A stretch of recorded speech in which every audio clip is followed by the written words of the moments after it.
좋아요. Hello, hello. Hi, say. Good evening. How you doing? My computer chugging. I chose the Yeti local time. Oop. Well, today's just a chill day, so I think it's all good.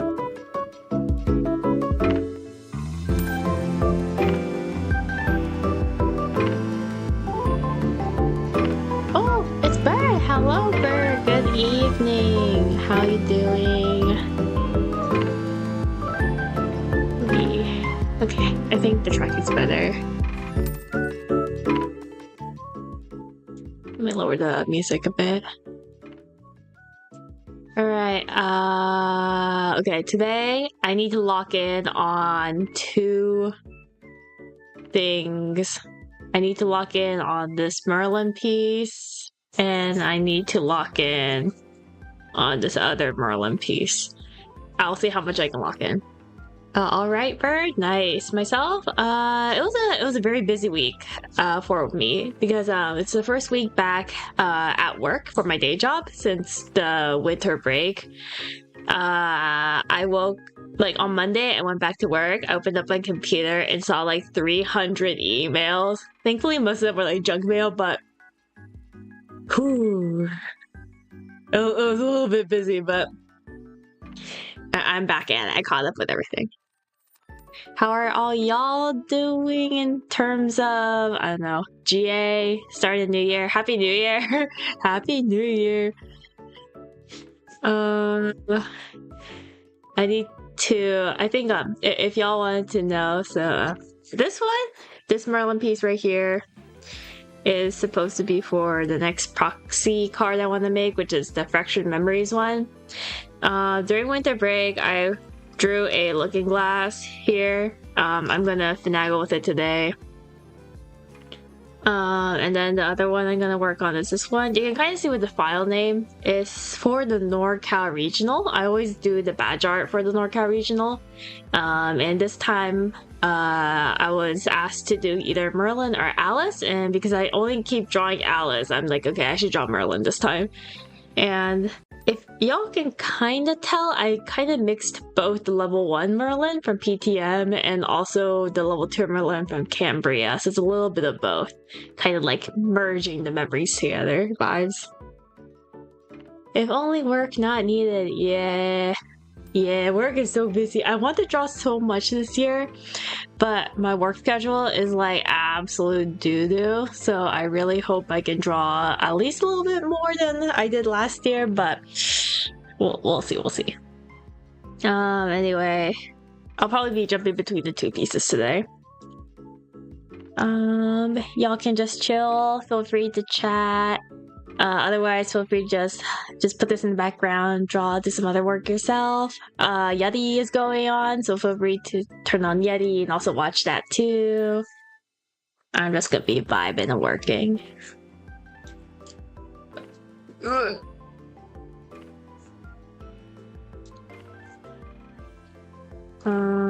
Okay, so I need to first do something about this looking glass here. Oh my gosh.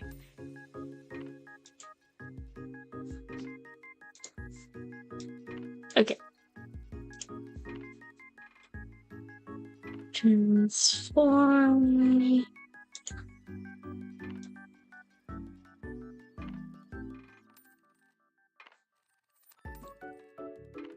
Ooh, it's funky.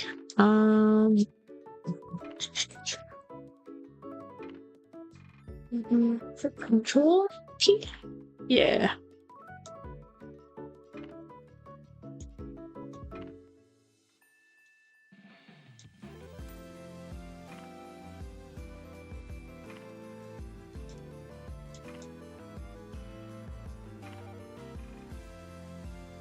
Yeah.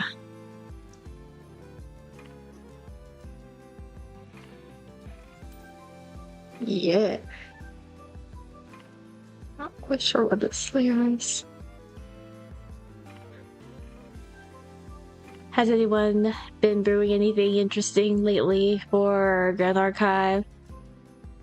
I myself have been sticking with cardistry, but I also have been playing around with the not Oblation CL, but a different flavor of Umbra CL where I don't play Advent Oblation. I play the Devastating Blow Coup combo with the foe.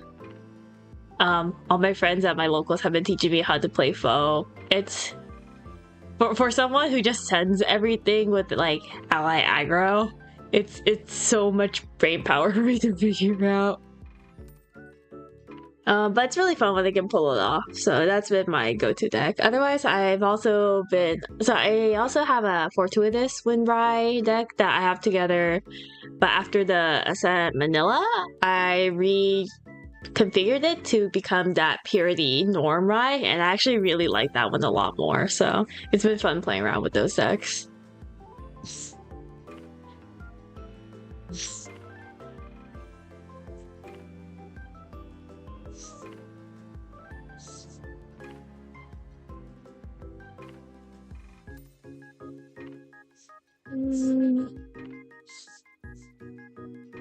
Yeah. You're just drawing a Chihuahua meme, much less work than what you are doing.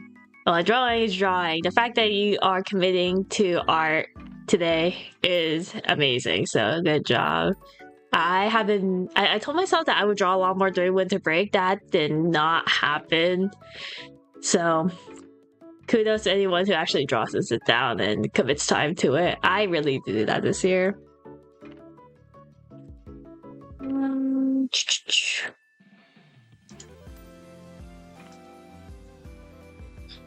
So like Merlin's just kind of like floating in the air. I need to do something about that.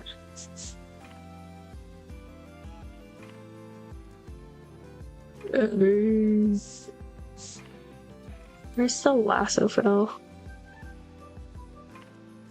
No. Can close it fill?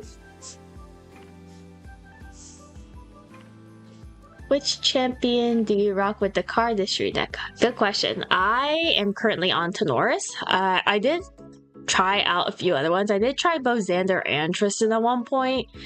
I think I tried the Xander variant with Rending Flames. And then I also swapped to the Tristan one. Because I realized I don't really need the glimpse, and having the ability to choose agility 3 is sometimes just pretty good. It was okay. I think it was okay, but I think the issue for me was that my cardistry allies kept dying, and the other thing is that I played a cardistry variant that also plays a lot of unique allies that are not cardistry. So like I played the Arthur Red Hair March Hair combo as well. I think the Xander and Tristan one also played the Dazzling Courtesan, so that also relied on Kindle. But I think the issue with that deck was that it had too many non-suited stuff. So I was a little bit like, doesn't feel like I'm really playing cardistry. And then I swapped to Tony. I think there was like a list on Fractal Insight that played the Tony list that was a little bit more heavy, leaning towards the cardistry suited package, but also did play some of the Arthur Red Hair stuff. I like that one a lot more. That's the current one that I play. I like Tony mainly because he can also protect allies from physical damage. He's a little bit beefy compared to like Xander and Tristan. My favorite part is just having flat out 2 heavy swings in my deck and just hoping I get one of them. It's pretty good. I do have Chance. I did add Chance after PTM release, and I wasn't sure how much I would actually use Chance, but I have sometimes just turn 1, just slam down my entire hand, like going second, just slam down, play Chance, and then just sat there looking pretty. Sometimes it pops off. I actually did hit 21 at a local at one point, which was kind of crazy. I think I hit 21 with Noir, I think, but it was very juicy. Very, very juicy. My cardistry deck also plays Mortal Ambition, which is So good. I have clapped back at a dungeon guy swinging at me for like 16 damage, and my opponent was just like, surprise Pikachu. I love those moments. So that's been my highlight for cardistry. I've also been slowly yet surely raising the rarity of my cardistry deck. It is quite shiny right now. Oh, it's Kane! Good evening, and how are you doing? Happy New Year. Howdy. What are y'all doing tonight? I was just talking about cardistry deck. I think you know how shiny my cardistry deck is right now. I think right now, most of my chances are CSRs. Most of my Duchesses are CSRs. One of my Veritas is a CSR. One of my Arthurs, one of my Red Hairs are each CSRs. One of my Blazing Throats is a CSR. Juicy, for your flame sweep, please don't flame sweep me. You can flame sweep anyone else, just don't flame sweep me. If you flame sweep me, I won't give you the home by fire EVP if I pull it.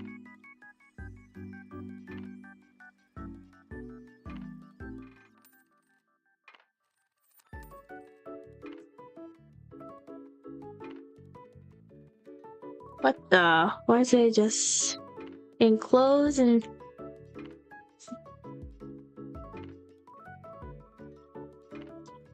If I do this, will it close? Huh? Why is it not closing, Chief?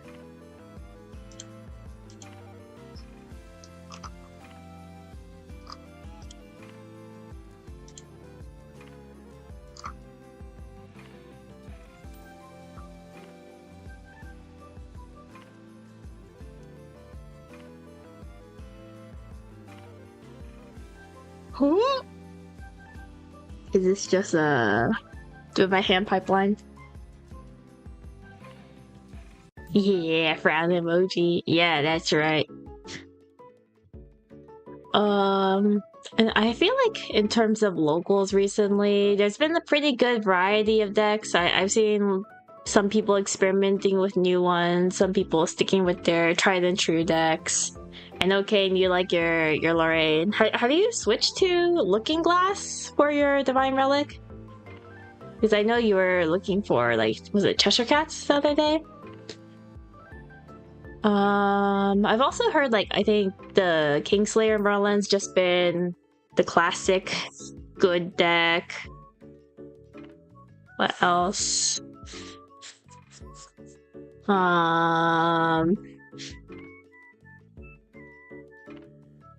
Sayri is getting more popular, I think. Too. Sayri is definitely getting popularity from what I'm seeing, which I'm a little bit scared of because I don't like playing against Sayri because I get completely rolled by it.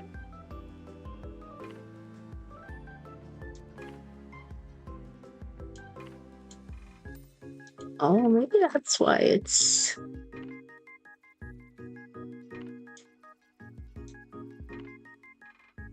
How do I move this up?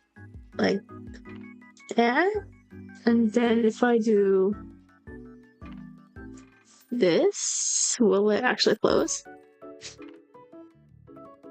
Excuse me? Why isn't it closing?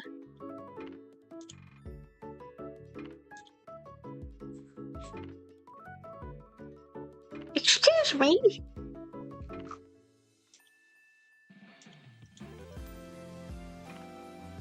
If I do this. Huh?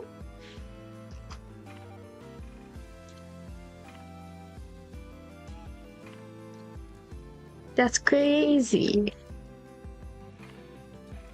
Dragon stupid? Yeah, Dragon stupid. Like I am a Goja player. I don't know how you say it. No, I'm not a Goja apologist, but I'm a Goja player at one point with my Suzaku deck. But I think Seiryu is dummy thick, and it's like so hard to clear it. I've been on Looking Glass Lorraine for months. I was looking for a foil Looking Glass to bling out your material deck. Heck yeah. I was looking for extra Cheshire Cats, so if my friend wanted to borrow cards, I won't be nerfed. Oh, that's very nice. Oh, hello, Mitch. Good evening. Happy New Year. How have you been? We're just taking a chill drawing stream today. Just talking about what y'all have been playing for PTM season. I am slowly working on Merlin art. I'm struggling how to use the Lasso tool in Clip Studio today, but it's okay. Oh, is it this one? Lasso Veil?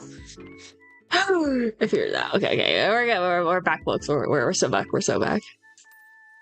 Whoa, is that the server owner of the largest Grand Archive Marketplace online Merlin Marketplace? Oh my god, is it true that this is the server owner of the largest Grand Archive Marketplace online Merlin Marketplace? Wow. That's crazy.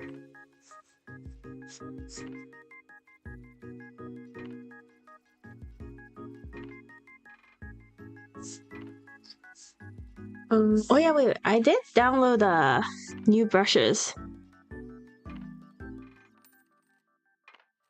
Oh, that's a lot of the. Ooh, that's a lot. How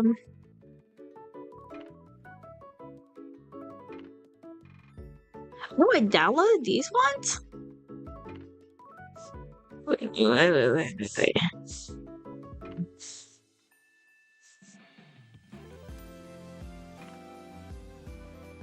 Oh, watch this. I got a cool brush.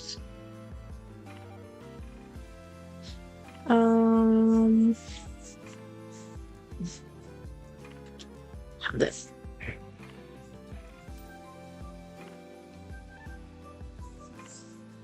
Woo! It's like glass thorns. That's fun. Sponsored for real. Whoa, that's crazy. Wait, this looks kind of cool.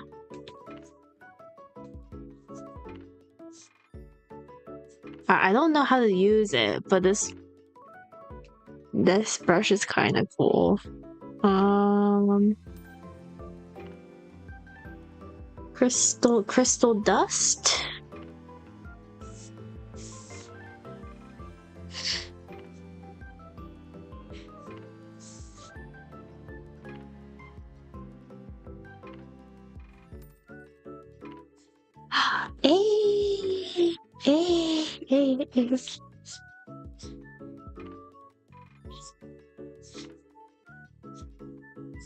Crystal brushes.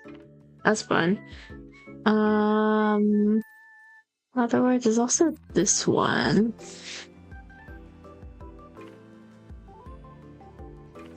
What's this one like? Hey, this one's kind of cool. Do I press hard or do I press fast?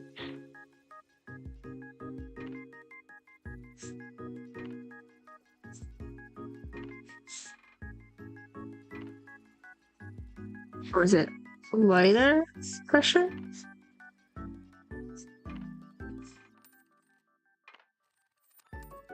Oh, is it like slanted? Oh, okay.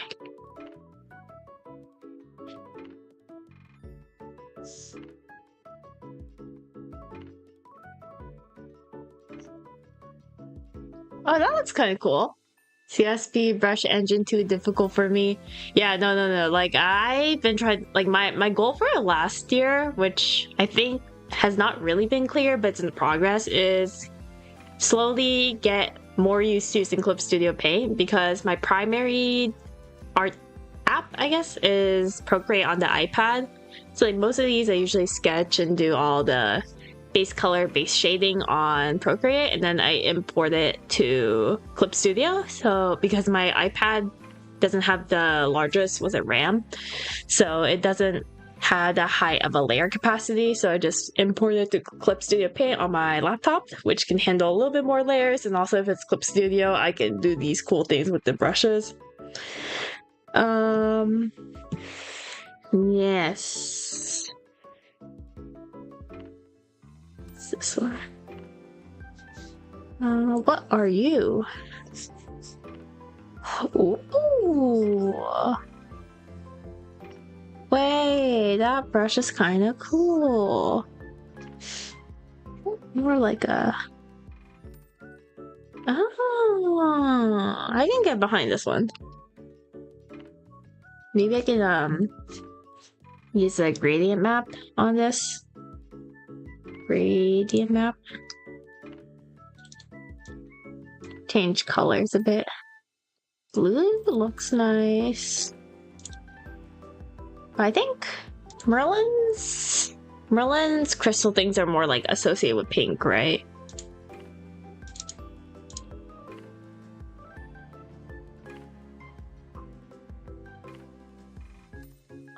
Oh, this one's pretty good. It's kind of... I like it when things are colorful, though.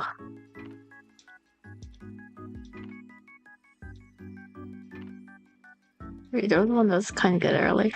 This one? I think this one looks kind of good. I like purple, but I think it doesn't quite fit the Merlin vibe.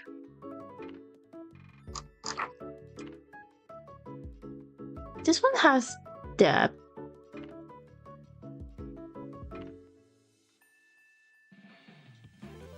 Maybe this one. Pink purple. Yeah. It's like, it's not just pink. There's like a little bit of purple undertone to Merlin. Because I guess like her Cambria outfit was kind of more pink, but it's like, it's not lavender, but it's not like, I don't know, what do you call that shade on Merlin's Cambria outfit? Because it's like not quite pink, but it's not quite purple. No, it's not lilac. Iris color? Nah.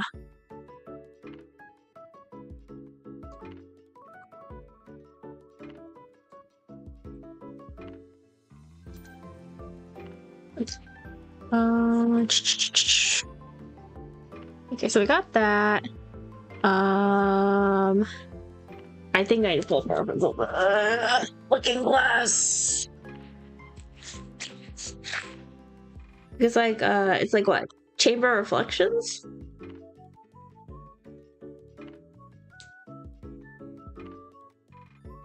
Chamber of reflections is where looking glass. So there's like what? There's like a blue swirly thing in the middle, and then there's like crystal things coming out of it. Okay, I'm gonna make it blurry anyway.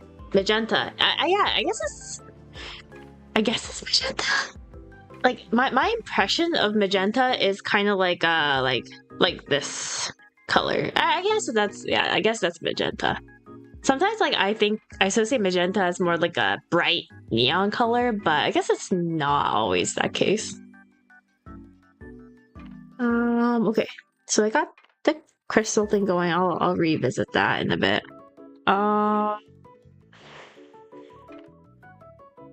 Okay, I need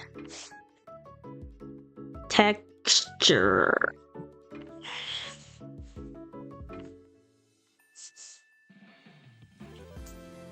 I guess I can do like... I guess I can just start with like random colors, and then I can always edit it with gradient maps. Would you say Merlin's hair in PTM is white or pink? Yeah, it's okay, so I think Merlin's hair is like a same situation as what is Sylvie's hair color. Some people think Sylvie's hair is gray silver. I think that's the canonical hair color for Sylvie. But I think it's like some people associate Sylvie's hair color with like rainbow or even white that can like reflect in rainbow colors. As far as Merlin's hair, I always have trouble coloring her hair. So you can see here, let me zoom in. So it's like, I think it's like whatever this color is, I think is Merlin's hair base, which I would say is an extremely pale ash pink, I think. But that being said, there is also some purple hues to it, so that's why you can kind of see me doing a small gradient here. So there's a little bit more purple here, with a little bit more of the warmer pink here. So I think, let me check this one. For this one, okay, so this one's also like whatever this color is, light pink, super pale pink, I think is what I would call this color. But then again, I always like adding a little bit of purple because I do associate Merlin with the color purple as well, like light purple, not dark purple. Does anyone know what this color is called? I'm genuinely curious.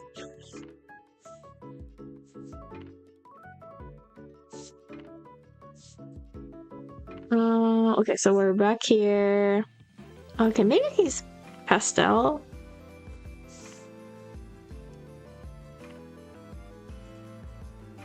Studio paint. Okay. Chalk. No, I don't think it's chalk. Gouache? Gouache?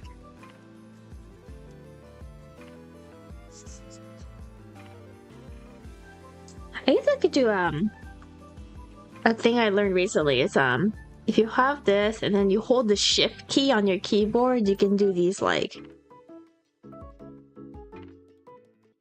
was it straight lines? You know, connect the last line with, like, the next line that you tap. And then I'm just gonna do this a few times at different angles, different saturation points.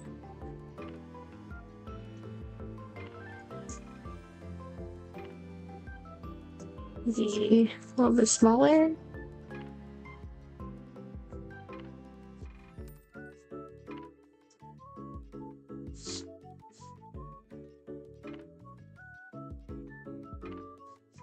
Oh, more people are visiting. Hello. Welcome. Feel free to just chill, vibe. I'm just drawing today. Happy New Year, everyone.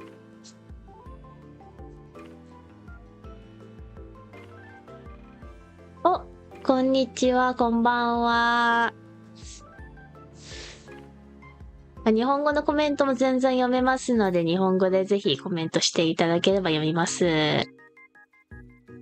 本日はグランドアーカイブのマーリンっていうキャラクターのプロキシ、新しい診断で出てきたファンタムモナークスのフラクチャードメモリーズっていうマスタリーカードのプロキシを今作ってる最中です。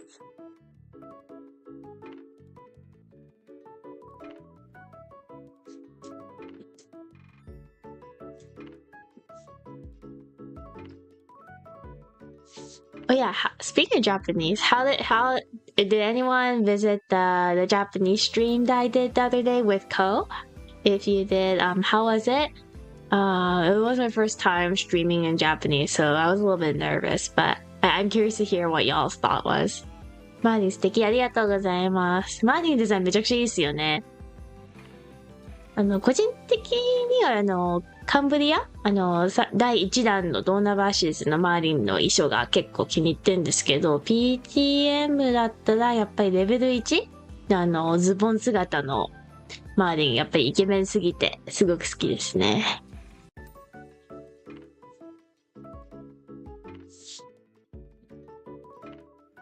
You didn't understand anything? It was fun? I'm glad you were able to enjoy it.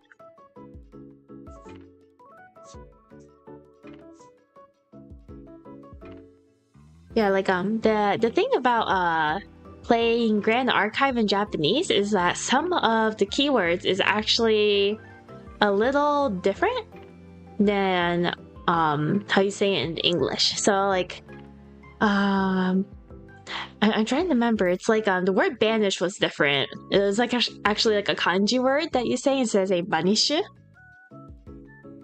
But that was interesting to slowly figure out. I also learned fairly recently that locals in Japanese is called konin taikai.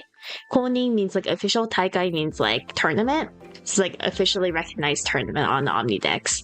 So if you ever go to Japan and ask if they're doing a locals, instead of saying locals, if you say konin taikai, then I think you'll actually get the message through a little bit easier. イケメン周りいいですよね、わかる。わかります。めちゃくちゃかっこいいですよね。やっぱり女性キャラクターは個人的にはね、イケメンとかお姉さん系がすごく好きなんですよ。なので、ニコ姉さんとかめちゃくちゃ好みです。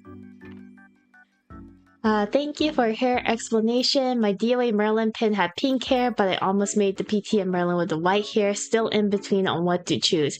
It's so hard to choose. I also think, the really tough thing about Merlin specifically, well, not just Merlin, but like anyone, but especially with like characters where like the hair color is kind of hard to figure out, is when you print something, it doesn't always print the same colors as what you put on the computer. So it's like not, sometimes it doesn't show exactly how you envisioned it. So it's kind of like really tricky to figure out like how to execute the colors accurately. Like, that's always a thing that I have when I make art prints. That's why I don't really make or sell too many GA art prints, just because I'm always really bad at eyeballing colors. I think a very, very long time ago, I printed out a Dahlia and Tristan print, and I totally forgot to adjust the colors. So the original digital art was really dark to begin with, but it printed even darker, to the point that like you couldn't even really see much of the details on the like one side of the art. So I was kind of like bummed out about that. And the saturation, the color values sometimes get screwed up. But yeah, that's like a fun thing about merch making though. Sometimes like you try to like figure out how you can make it as accurate as how you envisioned it on the computer. And if you can execute it, it's hecka cool.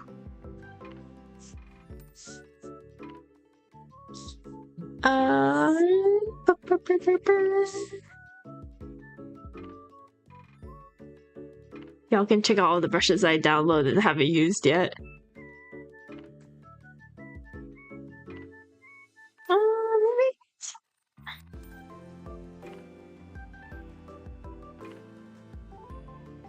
I'm trying to find like a crystal texture.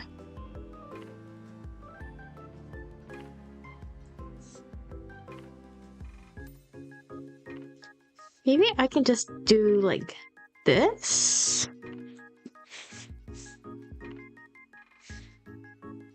Do this. Do that. And then make it like really big.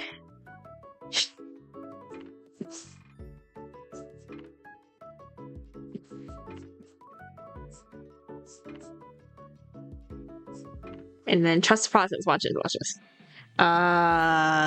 So I do this. No. I do this, yeah. I rotate it, make it bigger. Yeah, I think it's good. And then I change the layer thing. Oh, close it out.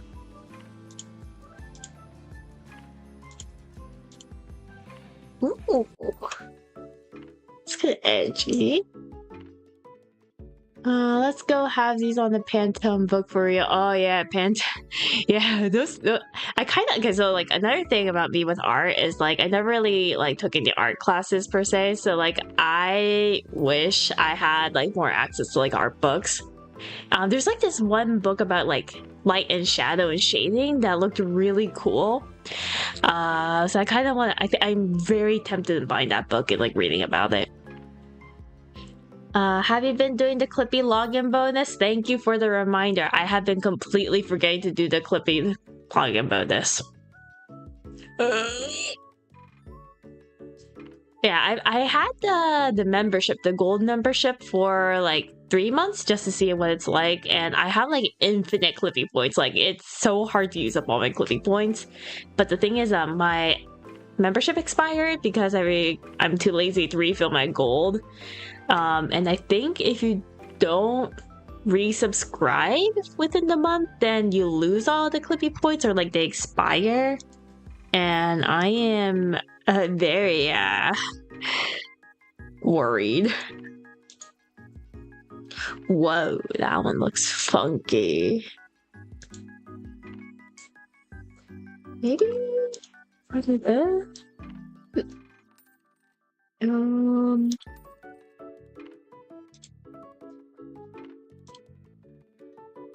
Blur.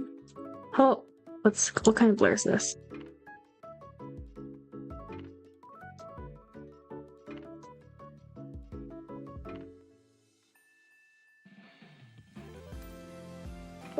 Clip Studio, log in. Oh, it's like, oh, you can't see the bar. It's like super slowly rendering. Actually, let me give up on that.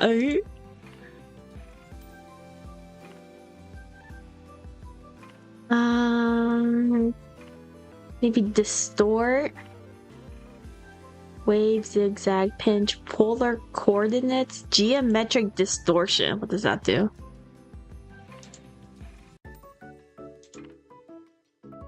Is it doing anything?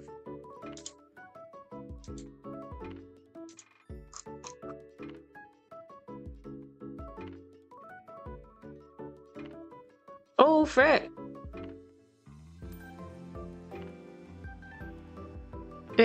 It certainly did something. Let's see, that did not happen.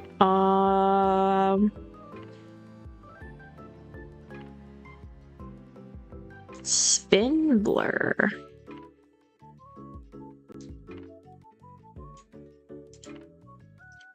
Let's see what this does. Yeah, most of my, so like at this point, like I'm basically done rendering Merlin, and it's more like me working on the background today. I am still figuring out how to use Clip Studio, so right now I'm trying out all the filters, all the funky features. Come on, spin blur. Oh, can y'all see? It's slowly changing. Okay. Okay. I think I can get behind this, whatever this effect is. Okay. I think that looks pretty good. What do y'all think? Still trusting the process? Yeah. Okay, I think that looks pretty good. Okay, so like realistically, if I do print this into a proxy card, it's gonna be like super small. So it's like you're not gonna be like zooming in on anything. So if it looks good from a distance, I'm gonna call it good. I think I'll do a very slight Gaussian blur on the crystals themselves.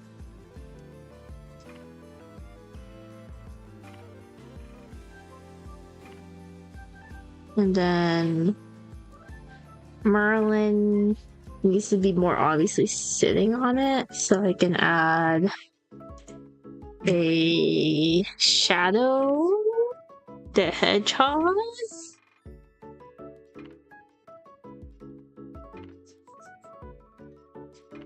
Oh, now look at the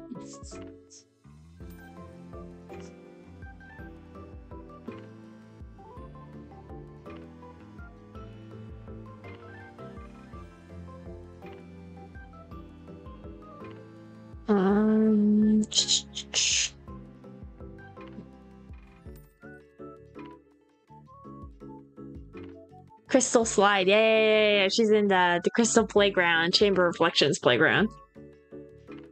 Okay, I can get behind that. And then I can do this, and then duplicate this crystal layer, change it to hard light. Lens blur.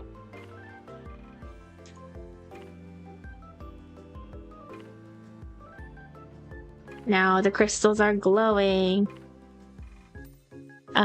Do I have family in Japan, or is my mom just there for vacation? I'm half Japanese. That's why I can speak some Japanese on my mom's side. So yes, I do have family in Japan. Yeah, the nice thing about Ascent Akihabara, which is like kind of the reason why I also went, was I had the chance to meet up with my Japanese relatives there, so that was nice. So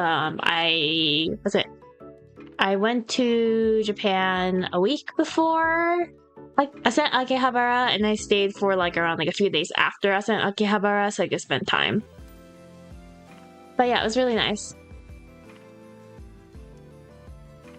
That was your next question? Hehe.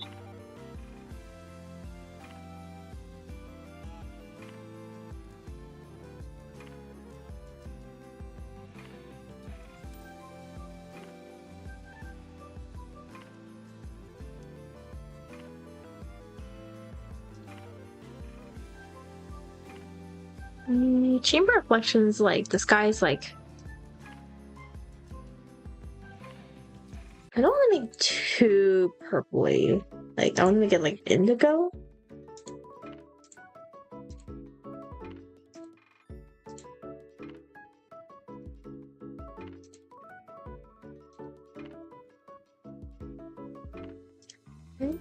Like that. Okay. Oh, King Okaze! Good evening, Happy New Year! Are you winning? I don't know. Do you think I'm winning? I've been trying to lock in, trying to finish this piece. I've been working on the background all evening. I think I'm doing okay. How are y'all doing? Is volunteering pretty much the same at every event? Was Akihabara harder? I think... Okay, so I think Akihabara was a very unique thing compared to Worlds, because the vast majority of the attendees at Ascent Akihabara spoke English was not their native language. So it's really interesting seeing the difference in attendees, because usually I volunteer at US-based Ascents, so most people, if not everyone, speaks in English. Even at Ascent Worlds, when I volunteered there, most people, if not everyone there, was speaking in English. But I will say that when I was at Ascent Akihabara, I was assigned to the Ascent store, and then also the Silver Redemptions for day 2. I think I spoke more Japanese than I did English at certain times of the day. Yeah, that was really interesting, because I really wasn't expecting to use a lot of Japanese, because I know that the Japanese player base for Grand Archive is still quite on the smaller side.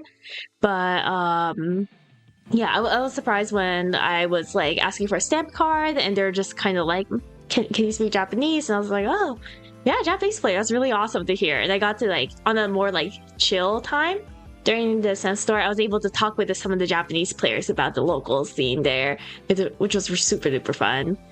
Same with the Silver Redemption. There was one really sweet moment in the Silver Redemption. There was a Japanese player who was doing the Silver Redemption, and they didn't really know how to do it, so I was explaining to them, since it was their first time doing the Silver Redemption.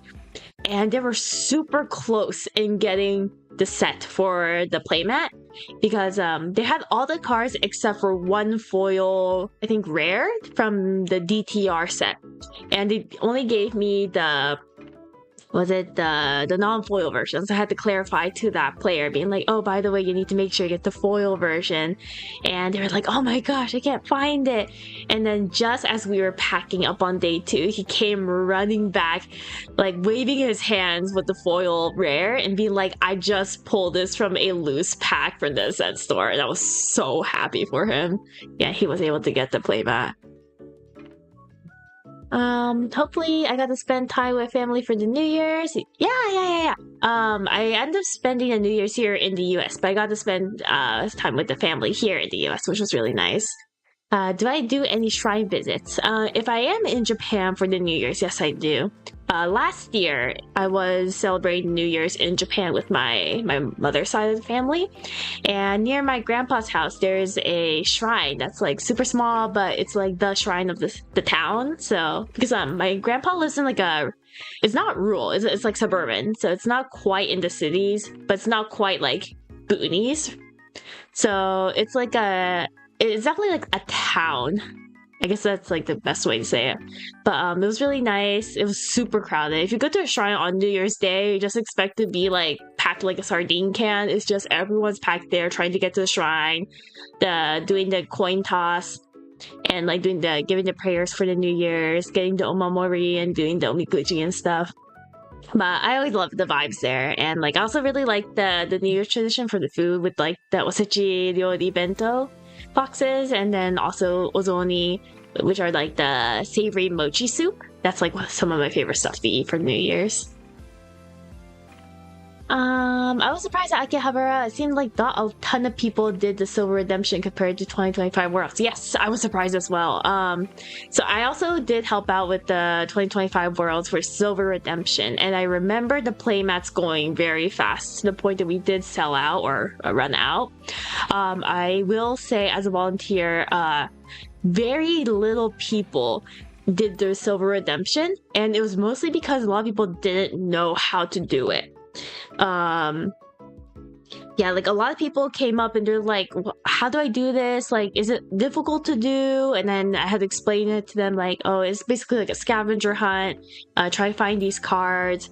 There were a lot of people who were doing it for the first time that didn't realize that the art needed to match. So I felt really bad, but I did have to turn away some people saying that the art was wrong. Most of the people did come back with the right art eventually, but like a lot of people were like trying to like figure out how to do it for the first time. Yeah, I think it was just simply a thing that a lot of people just genuinely didn't know how it worked, which was kind of interesting because I remember for the Worlds 2025, a lot of people did know how it worked, so everyone was like locking in, making sure they got the playmats and everything. But yeah, a lot of playmats were unclaimed at the end of the weekend.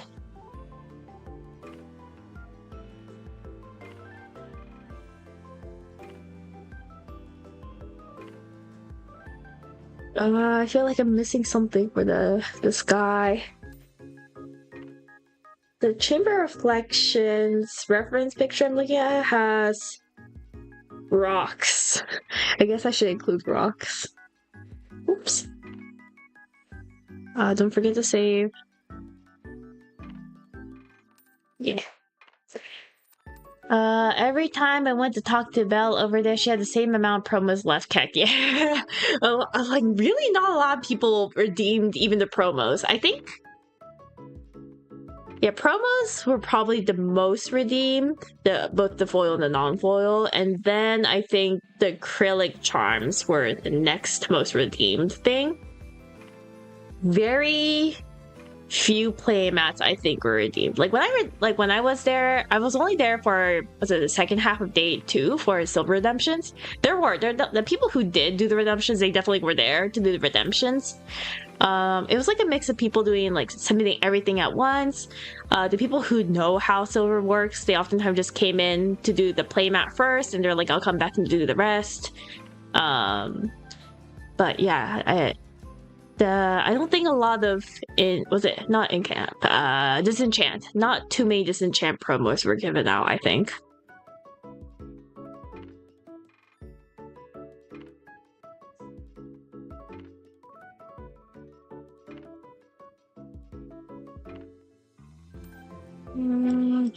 Okay. Coloring. Gonna do some color correction here with Merlin. I think she's standing out on the piece a little bit too much.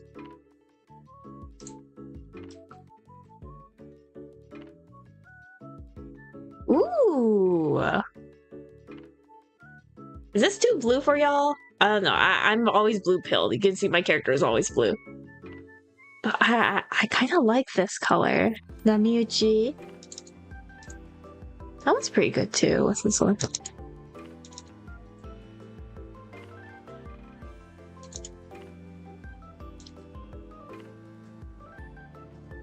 That one's pretty good too.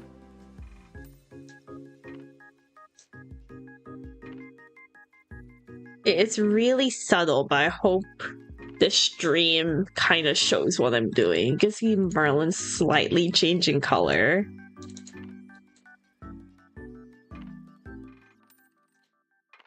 Like, this is an example of something that I think it's like a bad example. So you can see that it's like a little bit too warm compared to the background.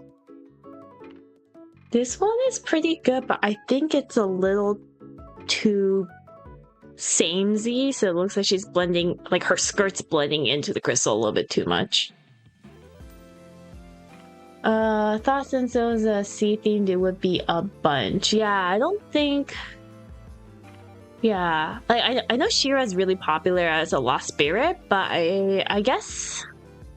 Yeah, I'm not sure like what was different that changed the redemption rate in terms of it, or maybe it was redeemed as much as it was at Worlds. It's just maybe they made too much or too many promos or too many playmats, because like I said, Akihabara was admittedly bigger, right? Like a lot bigger than Worlds, so maybe it is the same amount of people who did redeem it. It would just like look like less because a lot more was made.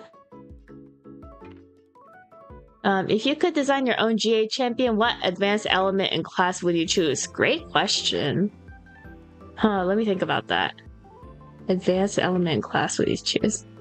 Okay, so like I have thought about like, okay, so I have a lot of OCs and I always like associate my OCs. So like this blue hair character you see here. Yeah, so the person talking is actually the crab, right? So, and it's like Ratatouille style. And then the blue hair boy here, Campanella, is like the interpreter for the crab. That's the lore for this character. But Campanella, I always imagine like what would he be as a GA champion, and he uses, so he's like part of like this library world that like is like book themed. So like all my OCs are based off of either like children's books or novels that I grew up reading. So Campanella is based off of Night on the Galactic Railroad. So it takes place in the galaxy. So I would choose Astra. Like I think Campanella is not a cleric. I think he's more of a mage. So maybe Astra Mage would be a fun one. Yeah.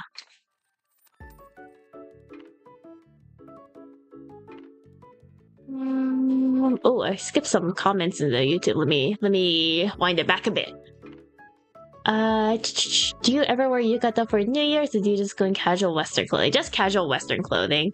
Yukata's mainly for the summer. Kimonos, so the difference between kimonos and yukata is that kimonos are the thicker fabrics and is usually what you see when people are wearing it, like Japanese style clothing in the winter. Yukatas are summer thinner fabrics, so they're a lot more breathable and they're not nearly as many layers as wear kimono. Kimonos is like a whole big process compared to yukata. That being said, I like to wear Western clothing just because it's freaking cold and I want to pack on heat tech because it's so cold in the winter in Japan.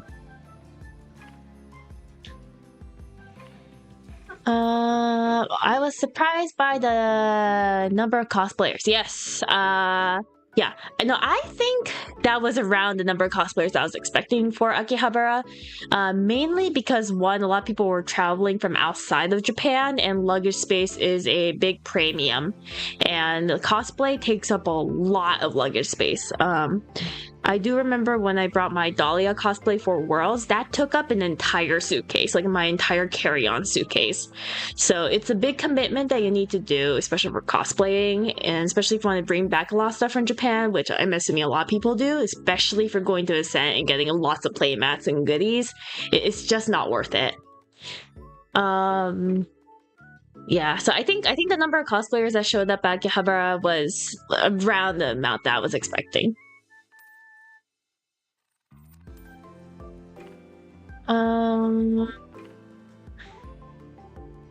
The colorization sort of blends the ball and Merlin outfit. Yeah. Traveling 16 hours with the full set of cards, not foils. Yeah. So I brought.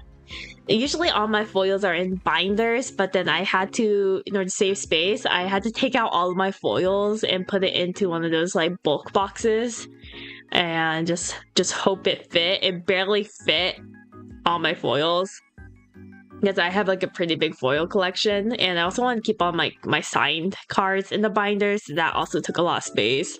It was so hard figuring out what to do. I did think about bringing non-foils, but for the sake of the redemption, I was just like, it's not worth it. So I just brought my foils, hoping that if I needed a higher rarity card I didn't have in foil, then I would just like buy it at a booth or ask my friends if I could borrow their stamp. Connie SOL, don't let them fool you. Shush. No one's supposed to know. I mean, I did talk about my cardistry deck earlier, but shush. Wondering why my model looked so familiar. Yeah. The boy that you see on the Power Cell token that I originally started giving out when I first started playing GA, yeah, that's this boy here. Thankfully my art got better, so I want to redraw my Power Cell token one day with my boy. I did give him a slight outfit refresh. It's not too significant, but like you can see in this model here, this is a newer design. Like the collar, was it frills, used to be white, but then I changed it to black, and the cape used to be not transparent, but I love transparent stuff, so I added that. There's like this dangling chain on the side that I had, which wasn't in the original design, so I definitely want to make an updated Power Cell token with this boy. I should go back to work on this. Yeah, I think I'll go with this first. So you can see this is before the color correction, like her jacket's a little bit standing out, and then this is after the color correction. It's a little bit more muted, but I think the ambiance is a little bit there. When next token with this OC? Oxy. Yeah, so I was first thinking of either doing another Power Cell one with the same boy, but I feel like that's a little bit too redundant. The other one that's been in the back of my mind is the Viridian Protective Trinket. Actually, wait, let me see if I can pull it up. I did start it a while back. Do I have it here? No, I don't have it here. I did start working on. Wait, is it in my cloud? Oh yes. Wait, let me download this. I started working on the Viridian Trinket proxy like ages ago, and I think I'll just redraw the entire thing since I don't like how it's turning out. But I can show you what it was supposed to be. Need an official Connie brand deck box for Pantheon. Sheesh, if only. I will say I did look into making a deck box to sell at one point, but the thing is, like, the minimum order quantity for making deck boxes is like a few hundred, and I just don't have both monetary and physical capacity to carry that many boxes. But boy, I would love to make a deck box for myself. Okay, let me see if we can open this here. Yeah, so this was supposed to be the Viridian Trinket one. So the plan was like, brush this thing. Like this is the trinket here, and then there's gonna be like lots of swirly things and stuff. Yeah, so this is my boy. This is with the old outfit. So you can see, compared to my model, that the design looks very slightly different. It is very hardly noticeable. But yeah, I definitely want to do an updated version. This guy on the right is another OC I have. Their name is Mume.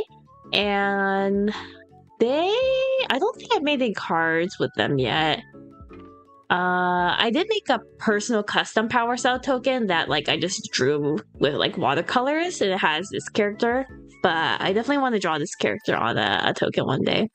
Like, looking back at it, I'm not too big of a fan of how I drew Campanella, but I do like how I drew Mume here, so maybe I can maybe keep this side and just redraw this side. But yeah, that's another project for me for another day. That's why you crowdfund pre-orders, but I'm lazy to do crowdfunding. Yeah, like, I don't know, I have so much respect for people who go through the trouble and all the logistics of doing crowdfunding. That's a lot of work, but it's really cool.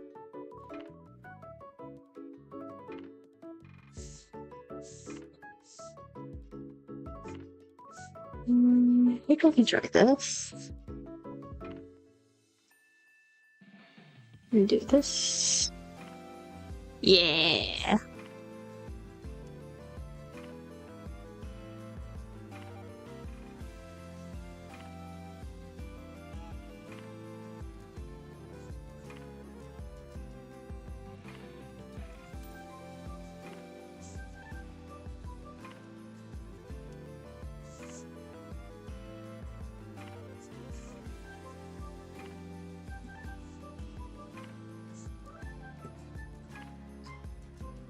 I kind of want Merlin Marketplace OC, but not sure how to make it work with Merlin being in the name and the logo. Maybe you can make a mascot?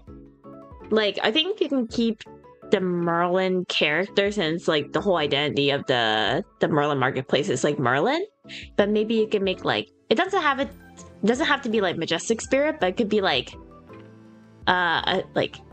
because the thing is, there's also like an IP thing, right? So like, you don't want to make it too similar to a specific character that exists, but you could do something like maybe like, you know how there's like that bird fragment or the bird shard that the Memorite bird that she has. Maybe you can do like a Memorite animal that's not a bird or a golem or something like that. I think that'll be fun.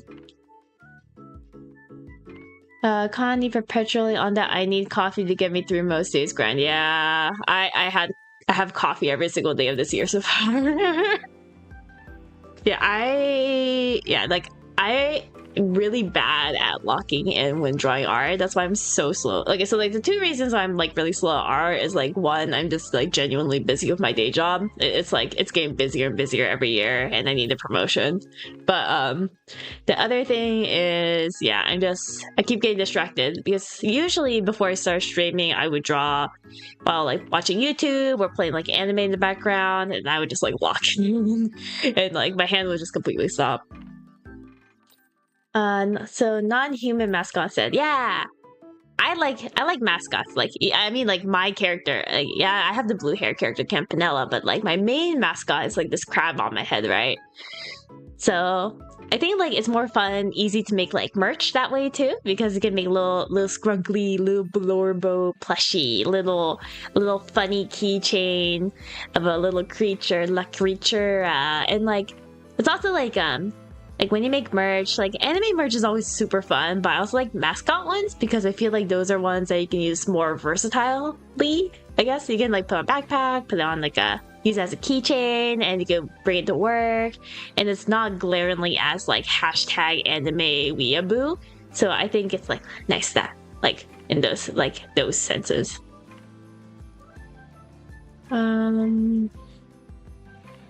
If you play Nike and make Merlin into a Doro instead, yeah, Doro Merlin, I want to see that. Like maybe a sticker or like a GIF, the moving GIF Doro Merlin. I would love to see that too. You live my whipped crabs, thank you. I love my whipped crabs too. Wait, where's my whipped crab? Yeah. Super easy to draw. It's like a random scribble that like this crab originated like in high school, where I think like whenever we were like making notebooks or binders and we like have to write our name on it, I always wanted to add a little doodle, and drawing this crab was like super fast and like it takes like 2 seconds. So it's like it just kind of stuck. Have I been watching some of the newer anime that's been airing? Kind of, yeah. Like, I'm not like an avid anime watcher compared to like my friends, but I have been trying to get back into anime. it's like another resolution for me is to try to get back into watching shows. This season I've been watching Genosha, which is really fun. It's basically like if you like the wolf game, aka Among Us, imposter type games, Genosha is basically the whole anime. It's like every episode is like a round of like imposter. It's really fun. I like it. The character designs took a little bit of time to get used to, but I'm obsessed with it right now. And I think it finished episode 12 last year, and it's continuing to part 2. So I think it's like a 24 episoder. So I recommend that one. Opening slaps. Otherwise, I have been watching what was it? To Your Eternity season 3. I have watched season 1 and 2. I think I started watching season 3 and then I caught up with it, and I rather just binge it at one point. So I think I'm like halfway done with season 3 and just like waiting for the episodes to build up. I think it's already done. But I'm gonna sit down and watch the rest of that one. I will say season 1 is easily the best season of 3. Season 3 I think is the weakest so far, but I do want to see it through, so I'm gonna keep watching it. Yeah, social deduction game. Yeah, Genosha is so fun. Otherwise, yesterday I started watching was it Chi? About the movement of the Earth. It's like you need like an IQ of like 300 or just lock in and not do anything and just watch an anime. It's like really information heavy. But it's like science versus religion stuff, and it's not fantasy. I think I've only watched the first like 2 episodes of it, but the premise is really interesting. I've heard really good things about the manga, and I've been meaning to watch it, to read it, but I was like, the anime's already out, might as well watch it. I don't remember when I made this Doro Sylvie, not gonna lie. It's so cute. I want Doros of all the champions of Grand Archive. What else have I been? Otherwise, like, it's not anime, but I'm like a really big tokusatsu fan right now, especially since last year. So like Super Sentai, aka Japanese Power Rangers, Kamen Rider. If you ask me about Kamen Rider, I will probably start yapping for a very long time. But yeah, that's like my main goody shoe.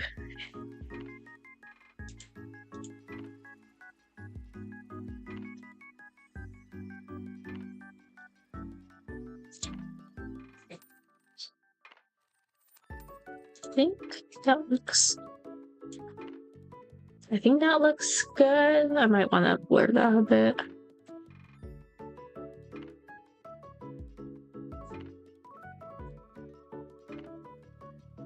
Motion blur. Maybe not. Gaussian blur.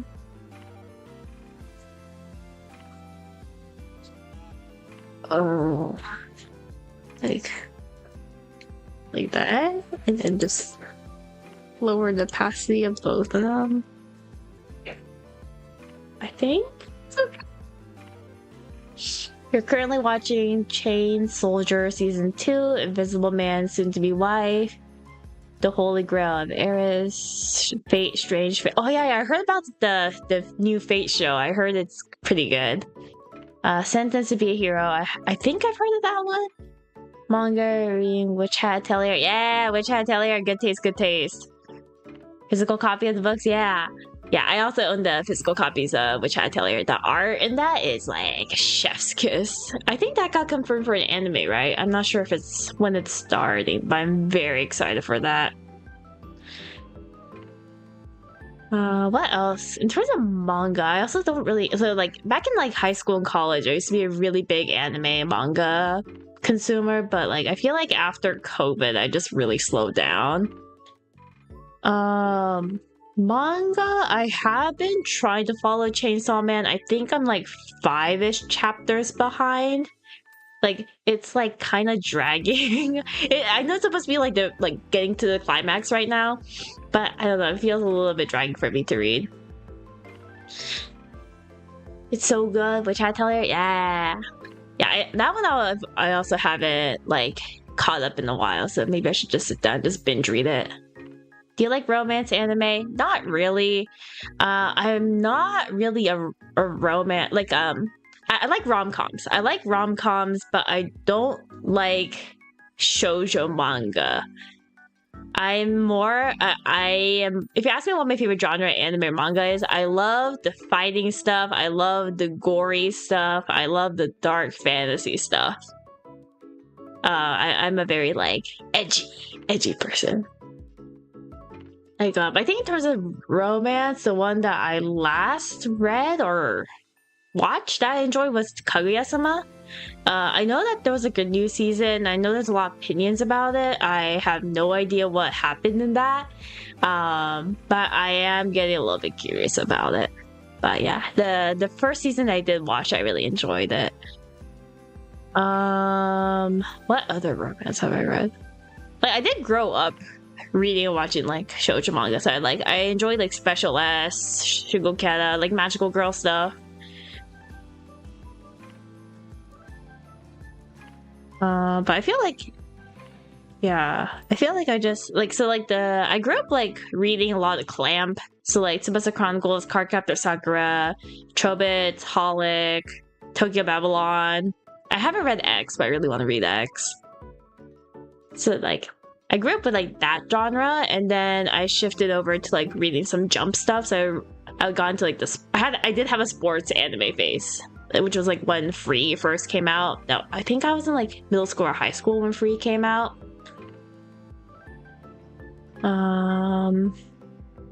Yeah, so I was in like Haikyuu and stuff, and then I had my mecha phase. So I had my fair share of Evangelion. I think Gargantia was also there. Macross. So like yeah, I still like my mecha stuff. Don't know if it's considered shoujo or not, but now that we draw as a manga, it's getting adapted into anime. I never heard of that. Maybe I should look into that. Is it like art in the manga goes hard? Ooh, okay.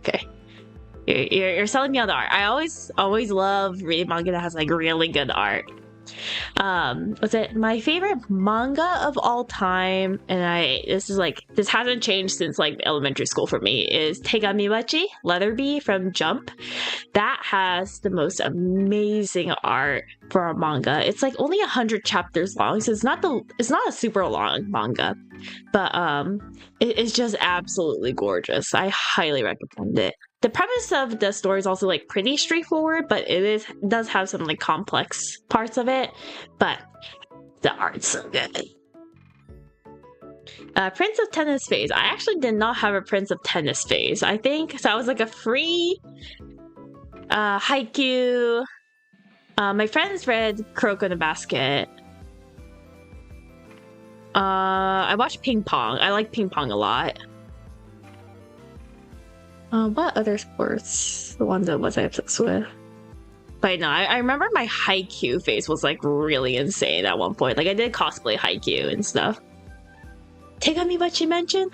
Say, do you know Tegamibachi? I freaking love Tegamibachi. I like was it one time at my local convention, I saw one table sell like a bunch of keychains of like random popular IPs and stuff, and then like at the corner of their table they had one singular Tegamibachi acrylic keychain, and I went absolutely nuts over it. And like even the artist was like, oh my god, you know what Tegamibachi is? So I'm like, heck yeah, I freaking love Tegamibachi. Sport, you need to see the sports phase, Connie. You don't, you really don't. it's cringe. Ping Pong is good. You have excellent taste, man. Was it Matsumoto Taiyo, I think, was the artist or the person who created Ping Pong? It's so... I love super stylized stuff. Like another anime I really enjoyed watching was Kaiba. Like not Yu-Gi-Oh! Kaiba, but the super artistic Kaiba one.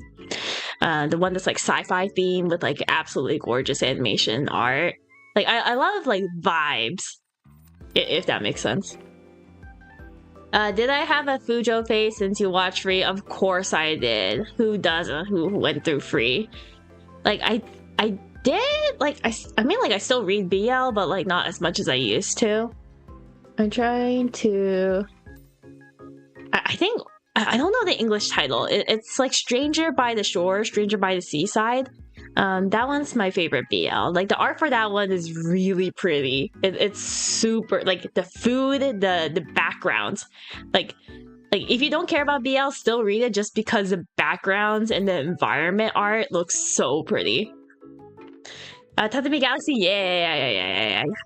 Like that genre. I think like the main key artist for Tatami Galaxy is like Nakamura something. I did meet him one time way back in like high school. There was a J-pop summit, I think, convention, and they invited that artist. It's the artist that also does the Kung Fu Generation art, the CD art. And he was there, he was doing signs. I got a little doodle from him on the shikishi. It was really cool. I think that was like the first time I like met like a famous person.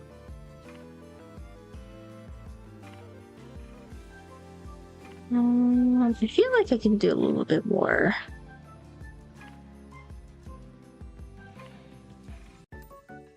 Maybe if I do this, if I clip it, I think this should be above the Merlin, yeah. And then we do this. Should cover Merlin.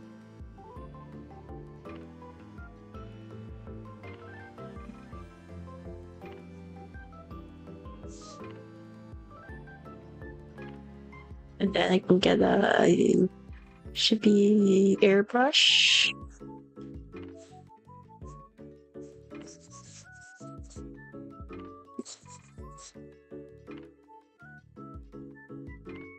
Oh, is it because it's like that? Does this change anything? Does this change? Oh, there we go.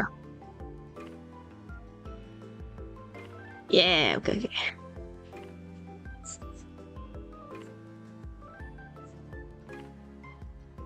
Aku no Hana anime was wonky for the time, but it grew on me. Oh, yeah, I know Aku no Hana, but I never actually watched it. I think I was like too baby to watch at the time. Like, so like as much as like I did mention earlier that I really like gore and like horror, dark anime, but I actually didn't like it until high school, and that was when Attack on Titan first dropped. Attack on Titan was like the thing that helped me like realize I really enjoyed those like scarier anime. But yeah, I know Aku no Hana is kind of in like that darker realm too, so maybe I should watch it sometime. Have you read Oyasumi Pum Pum? Okay, so my friend gave me a manga that the Oyasumi Pum Pum person... Actually, no, I think it is Oyasumi Pum Pum. They gave me a copy. I am too scared of reading it because I heard it's like extremely depressing, but I heard it's really, really good. I think I will really like it if I read it, but I think I'll also feel really bad reading it. So I'm like, I need to like mentally prepare myself. It's like for me, like I think with like when I listen to music, like if I want to listen to like super like dark, depressing music, I need to be in a really good mood so it can bring me down, right? Because if I'm like in a bad mood, if I listen to it, I feel like it'll just bring me down, like sad wise. I need to be in like the other side of the spectrum. You know what I mean? Vampire Night, hey, Vampire Night appreciator, let's go. I'm trying to think what else. It's really good. You'll definitely have feels. Yeah. Yeah. Speaking of feels, I watched episode 1 of was it Takopi, the octopus alien anime that's like 6 episodes long. I watched episode 1 and I got extremely sad. So I was, it was too heavy for me, Chief. Like I like what was it, fantasy gore horror things that like you know for sure is like it's like very removed from reality, so it's kind of like form of like escaping like reality and just enjoying like a foreign world. Like I'm trying to think of one that I really like. Hikaru ga Shinda Natsu was a good one. I know that's like a guest BL. It's like not really BL. It's like horror LGBT.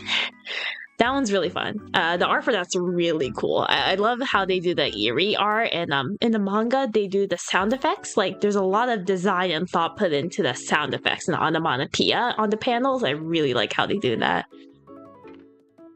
Nana, yeah. I think like my generation is like a little bit after Nana. I think my senpais all read Nana. But yeah, I do know what it is, and I do know how it's a classic. Takopi gave me flashbacks to this older 2000 anime where it's like rite of passage. Yeah. No, I totally get that. It's like, I really do want to keep watching Takopi because like it feels really impactful. But at the same time, like, do I want to feel sad? Like, it's like, for me, like, I watch anime, like, after I get off of work, right? And when I want to, like, be in a good mood, celebrate that I finished work for the day. And then, like, if I, like, sit down and watch Takopi and get super sad, I'm just like, I don't know if I really want to go through that.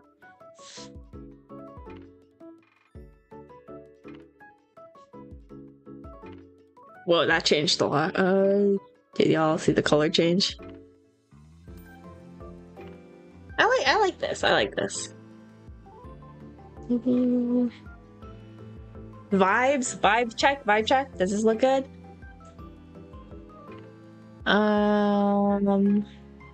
Merlin, hello Zero. Good evening, happy New Year. We're just talking about anime. If y'all have a good anime that you've been watching, let us know. You like Haibane, Renmen, and Alien 9. I feel like but what's Alien? It's not Kaiju Hachugo. Let me look it up on my iPad.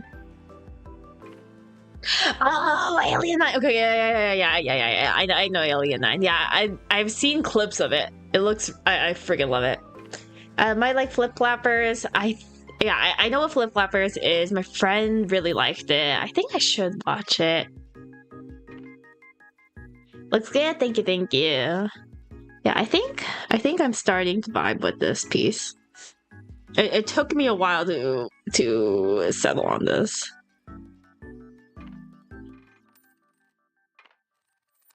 I definitely want more like swirls because I'm looking at the Chamber of Reflections. Oh, the portal. I forgot to draw the portal. I should do that.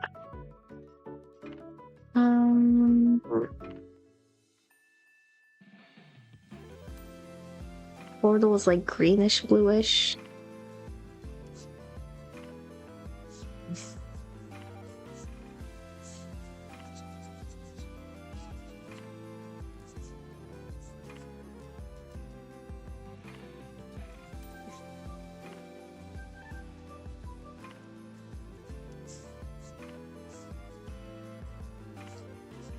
It's oil paint. Maybe I can do it like this.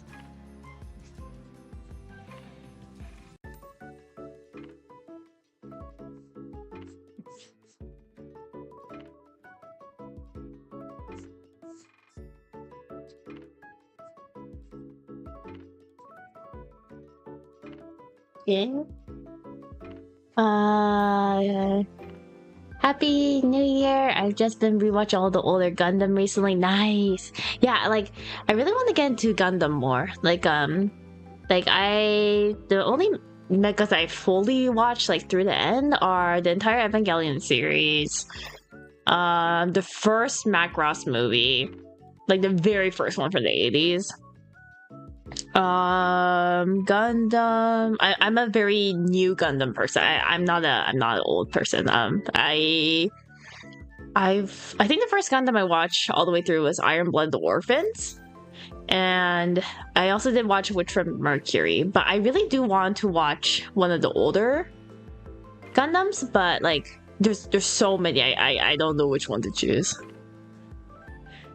Most Studio Trigger anime are great. Yes, I was extremely obsessed with Promare when it came out in theater. So I was in Japan. I was doing a study abroad in Japan, and that was when Promare came out. I watched it 5 times in theaters. I went to the showings where you can bring like light sticks and like memorize the script and like say it out loud with everyone in the audience. It was a good time. For me, like Promare was like Space Mountain. Like you ride it with everyone else in the theater. You chant everything, and then you're all together and enjoying the time. It was really cool. Other ones? Yeah, Studio Trigger is always pretty good. Kid Sniper was pretty good. Yeah. Darling Franks was kind of a letdown. I agree. Macross is great, and the alternate universe Gundam series like IBO and Iron-Blooded Orphans of Witch from Mercury Grade 2, Gundam 00, and Gundam Unicorn. I've never heard of Gundam Unicorn before. I've heard the Zero one. Oh yeah, maybe I should look into the Unicorn. Premiere had a really good OST. Yeah, I had a phase when I would like just keep playing the Premiere like soundtrack on loop, and I would just do it like listen to it while doing homework and stuff. Gurren Lagann, yeah, classic, easy class. I love the animation for Trigger. It's so satisfying to watch.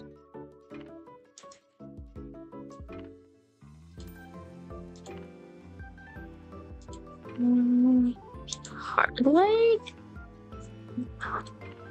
Different? No, not. Glow.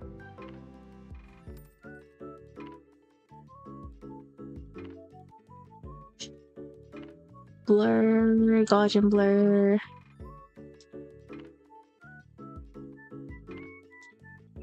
Maybe a little bit more blur.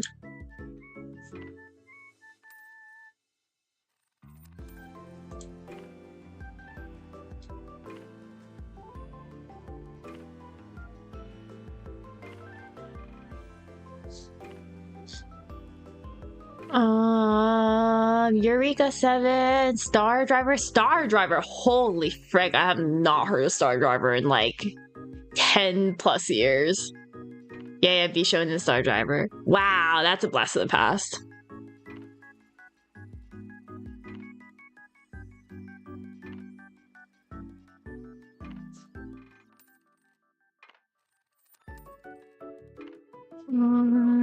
Let's see what else I can do here.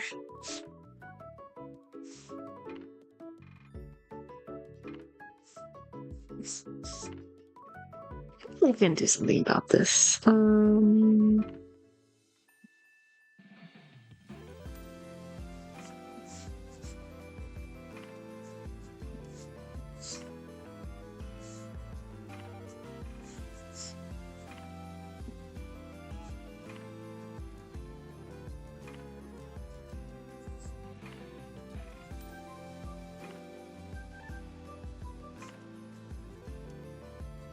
Ooh, that looks nice.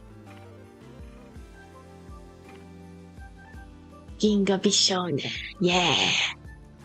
Campanella's a Ginga Bishonen. Galaxy pretty boy. Unicorn's like the end of the UC timeline Gundam, so there's a bit of stuff I'll miss out if I don't watch the original trilogy, but I think it's still good to watch standalone pretty animation story. Oh, that's good to know. Yeah, I didn't know that like Gundam was really like tied. I thought like all of them were kind of like Final Fantasy in terms of like everything is like a standalone. I did watch a little bit of is it Gundam the G Crux? That one, I didn't know that one was like kind of related to a past Gundam, and then I watched the finale and realized how tightly knit it was to like a past Gundam. That was really interesting. Oban Star Racers, holy frick, that's a classic. I really like that one. Pitched the non-human mascot thing to my friends. They called me a furry. GG. They just don't have taste. They don't have good taste. Yeah, just because it's a mascot doesn't mean it's a persona. That's true too. They just don't know. They just don't know.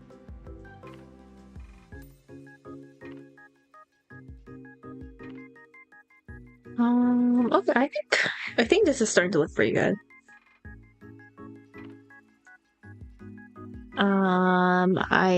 I'm so tempted just chucking in a bunch of shiny stuff on the thing now.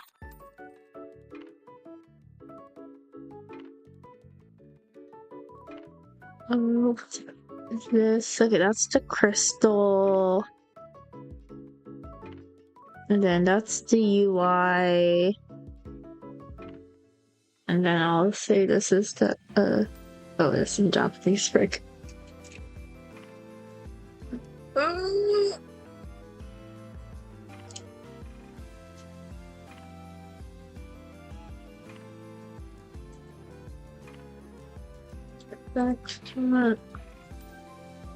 Yeah, I'm just gonna keep.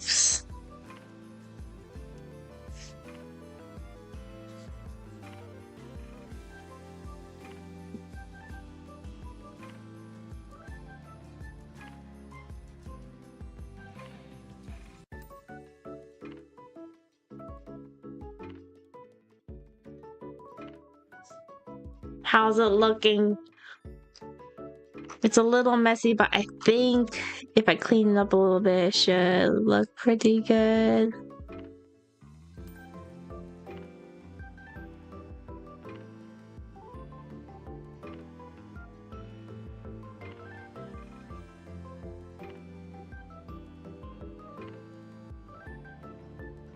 Hey, do I make the crystals bigger?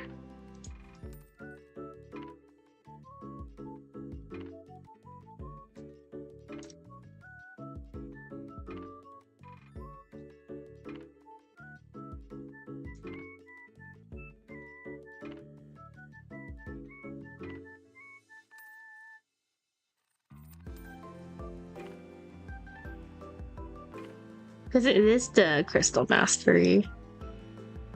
Like, that's too big.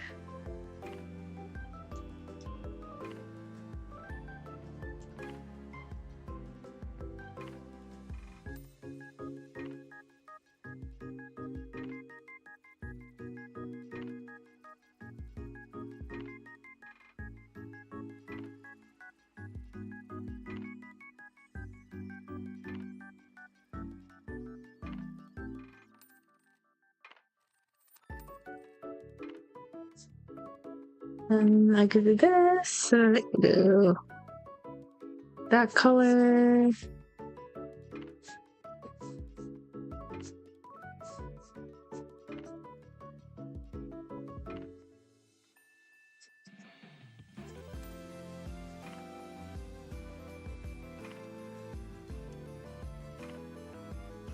That should be in the background.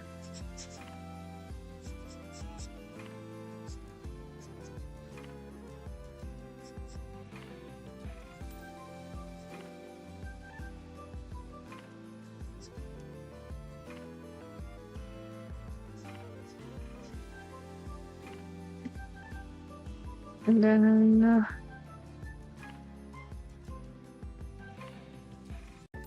the star layer can be a little bit lighter.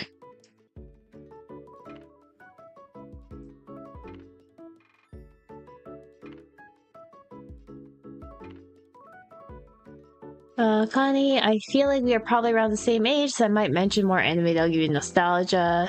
Having the Zoids as a kid. Oh my god, that okay, you're like starting to like name stuff that like unlock like a hidden locked memory. That's crazy.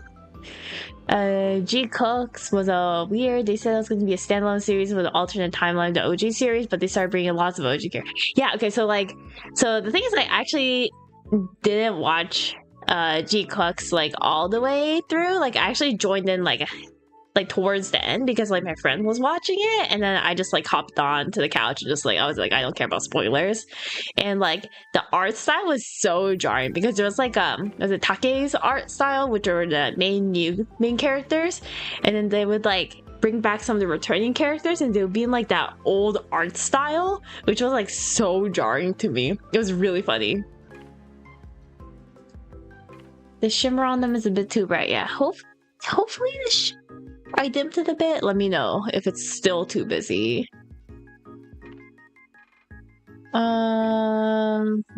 So you make the art before you know what card you want it to be. I usually have a card in mind when I make it. So like for this one, like I definitely like I made it knowing that I wanted to make this into Merlin's Fractured Memories proxy. So I definitely like I definitely kept in mind I want to draw Merlin and I want to make sure I include crystals and have the crystals kind of be one of the main aspects of it. So like I wanted to make Merlin looking at the crystals. So the viewer, you would also look at the crystals and be like, oh yeah, this is like Fractured Memories. Same thing with like the Alice Phantasmagoria one. I definitely wanted to be like, I want to draw Alice and I definitely want to have ghosts in it. But sometimes like there are cases when I draw something and I just kind of change it into something else. What's an example of it? I think the original Power Cell token with Campanella, I think that one might have also been a Viridian trinket before it became a Power Cell. What else? But yeah, I usually have at least a card in mind. Sometimes I do sketch fan art. Like there's like one piece of Snow White I'm working on. And I was planning to just use that as like a generic fan art, but then some of my friends told me that it would be a really good Queen Piece token, so I might do that. But yeah, we'll see. Yeah, the Gundam thing felt like two separate series crammed into one. Yeah.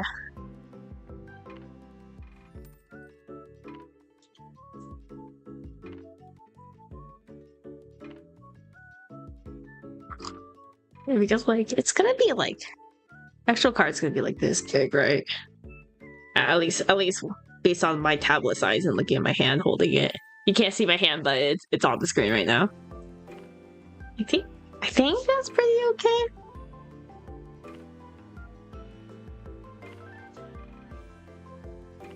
And then when I make the foiling, I can make like the crystals foily, I can make her eyes foily. Probably this portal foily, maybe the background foily.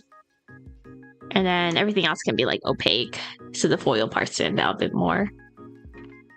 Connie, when you were younger, did you ever watch 4Kids? Yes, I did watch 4Kids, but I think I was like super young when I was watching 4Kids, so I don't remember. But was Totally Spies on 4Kids? Like, when I was like super duper young, I remember watching Totally Spies. But I remember I also watched the Discovery Kids channel a lot too. There was like there's a Time Warp Trio. Was that the name of the show? Endurance. I watched. That was like a game show, like a live action game show.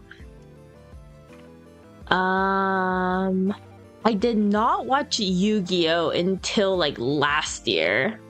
We did like my friends were like, let's watch Yu-Gi-Oh together, but let's watch the 4Kids version. So I watched it for the first time last year.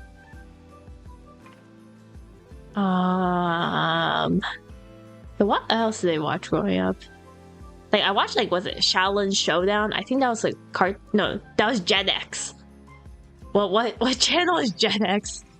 Zatch Bell, yeah. I was watching, Zatch Bell was airing with the English dub on TV. I don't know which channel. Totally Spies was on another channel. Okay. What else was on 4Kids? Like Pokemon? So like the thing is like when it came to anime when I was like growing up, it was like a mix of like watching anime that was like airing with the English dub, but then the thing is like my parents wanted me to like learn Japanese, so they actually encouraged me to watch the Japanese version of it. So like my parents would like go to like a local like Japanese American CD DVD shop, borrow the DVDs there for anime, and then like kind of like burn it. And then they would just like have us watch it. It's like I watched like Tokyo Mew Mew, I watched Sailor Moon, Cardcaptor Sakura, but like not in the right order. Gen X was Disney? Was it really Disney? I totally don't remember that. Same channel, Martin's Mysteries. I don't know. I don't remember Martin's Mysteries. Maybe I wasn't watching that one. Pokemon, Sonic X. Sonic X. Yeah. One Piece. Was One Piece also 4Kids? I don't remember watching One Piece. But again, I was probably like like 4 or 5 years old when I was watching 4Kids. Like, I was mostly like a Disney Channel person, I think, growing up. Like Disney Channel, Nickelodeon. So like the classic like SpongeBob. Disney Channel was like the like Sweet Life of Zack and Cody, That's So Raven, Hannah Montana, Wizards of Waverly Place. Like I grew up in like that. Like High School Musical was like my prime like childhood. Was it Oban Star Racers was on one of the channels? I remember. Oh, fun fact about that show. The director is like French, I think. And if I remember correctly, the director for Oban Star Racers is a French person, and that French person is like the great grandson of the person who built the Eiffel Tower. I'm pretty sure this is correct. Y'all can fact check me. There's an ongoing Zatch Bell 2 manga. Yes. That was like, it's just started, right? It's like fairly recent. Super Monkey Force Go! Holy frick! That was like the base. That show, I remember watching that show the bits. I remember watching Teen Titans, like the original Teen Titans, and I remember, like, I don't remember too much about watching it. It's like the episodes themselves, but I remember very clearly there was like one episode that featured like Tara and like Slade like taking like controlling her or like abducting her, and there's this like one kind of scary scene. I remember it traumatized me, and then I stopped watching Teen Titans. Which, yes. At my library, they had like the novelization of which. I remember that I always went to borrow those books and read them. Oh my god, Blast of the Past. Chaotic? I don't remember Chaotic. Yeah, that one doesn't ring a bell. Kids Next Door, I remember watching. What was on Cartoon Network at the time? Like for me, like I remember watching Cartoon Network a lot more when I went into high school. So like like I watched Cartoon Network in high school. I remember like the main shows I watched, like, or not Naturally Adventure Time, Steven Universe were like the ones that I was like watching. But that being said, Regular Show was easily my favorite Cartoon Network show. I started with the Fuzzy Dice episode, and I never thought that was even like, I don't think there's any other worse show or worse episode for Fuzzy Dice to be like the starter debut for like Regular Show. Sag, no. Did I ever watch the Halloween Town movies? Of course I did. Those were goated. I also watched the origin to My Hero Academia, Sky High. I think Sky High is significantly better than My Hero Academia just because it's nostalgic to me. Kids Next Door, and then yes, Jawbreakers, all that stuff. Grim Adventures, Billy Mandy, yes, I watched that. Johnny Bravo, yes, I watched that. Samurai Jack, I watched that. Hi, Shogun. Good evening. Happy New Year. Halloween Town mentioned. Yes, Sky High. Yes, Sky High. Sky High walked, so My Hero Academia can, I don't know, shoot up in the sky. Oh, Scalper. Good evening. Good evening. I should be drawing, but I'm like pretty satisfied with it so far. For y'all joining in right now, I've been focusing on working on this Merlin proxy. Hopefully I can submit this on time for the NorCal regionals, but we'll see. But I do have at least the Phantasmagoria one coming up. I do have 2 Spirit proxies coming up for NorCal regionals, but I'm gonna see if I can slide this one in. Code Lyoko? Hey, yo. Oh my god, that's crazy. Yeah, that is indeed the throwback. Like, what? I feel like there's like a few more shows I definitely watched. Wait, the crystals got sparkly. Yeah, did you know this? I forgot which layers that was. It's one of the layers somewhere. I don't know what that layer is. This is the, yeah. Can you see how not shiny? And then yeah, I dimmed the stars in the back just to help bring out the crystals a bit more. Like, I'm tempted to add more, but I feel like I should stop here because it will be printed in foil, and the foil treatment will also add a lot more like shininess to it. So I feel like, because the thing about Servile Possessions is, like, I think I went too ham on the brushes there. Like, I really like how sparkly it was, like digital file wise, but when I printed it out, I was like, that's way too much going on. So I think I'll have the art like this, and then I'll add the text. And then once I add the text, I think I'll gauge whether or not I want to add more sparkles, and then I think I'll submit this one for printing. Will these be foiled? Yes. I'm planning to have it with the same manufacturer as my Servile Possessions token, so it'll be like that thick glossy paper.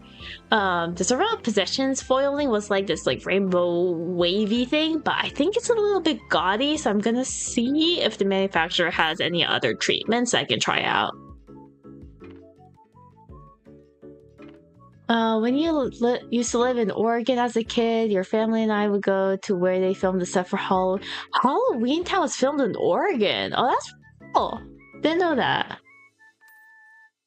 Oh, hello. Is it Nerd12485? Good evening. You like the light support? Yeah.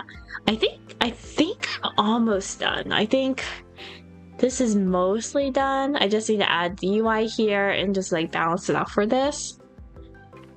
But yeah, I was honestly a little bit worried about this piece because like if y'all y'all can like scroll back and check the beginning of the piece towards the first beginning part of the stream, but it's like it was like nothing background wise, but now it looks okay. It looks much better than I was expecting.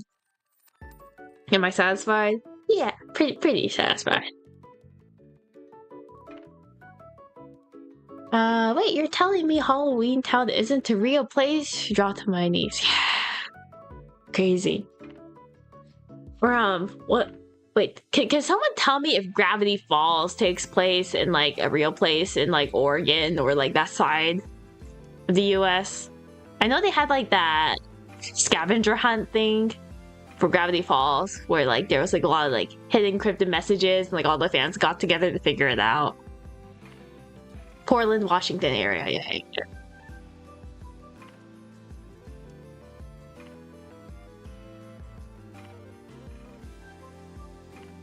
Maybe do I make my way? Jump scare. Yeah, so this. So for those who are seeing this one for the first time, this one is supposed to be the badge art for NorCal Regionals.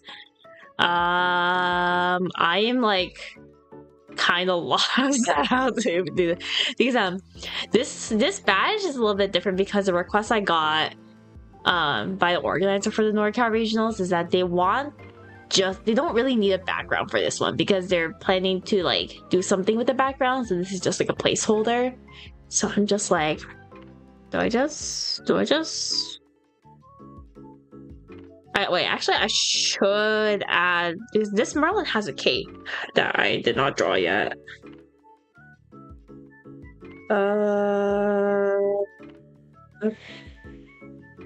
Memorite Vassal? Is that level 1? Yeah. Yeah, there's a big cape I'm missing here.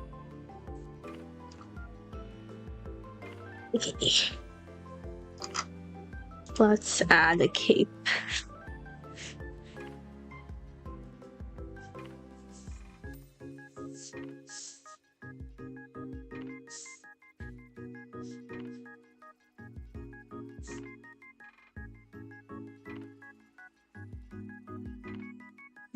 Like this?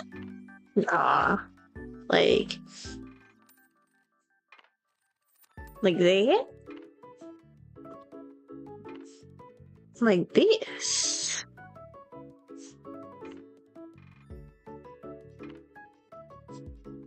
Like this. It's gonna take me a few tries.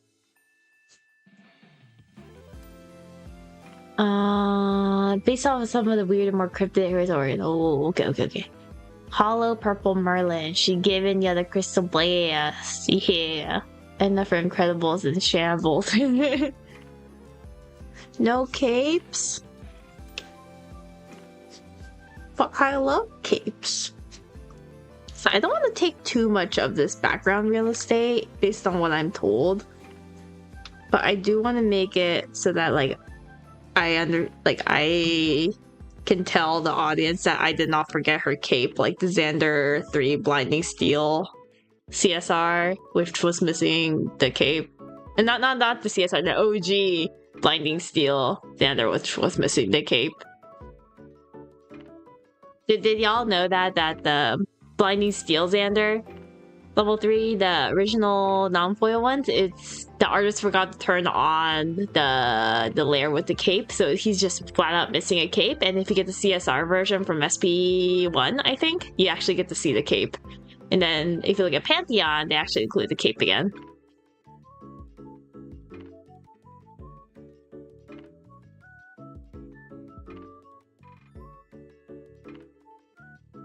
Oh, okay. I can vibe with this one.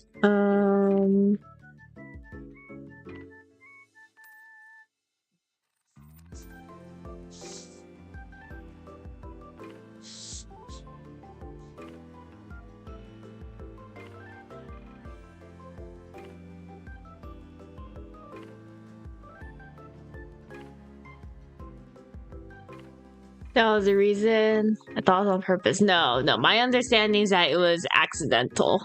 And that's why they turned on the layer and they quote-unquote fixed it.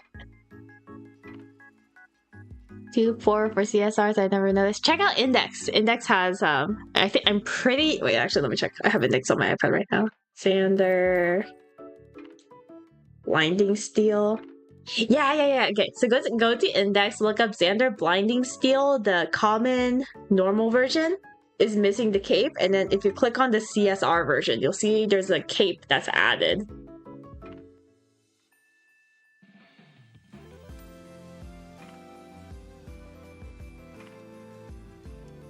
The worst layering mistake is definitely the MRC 1E box over the daggers above her hand.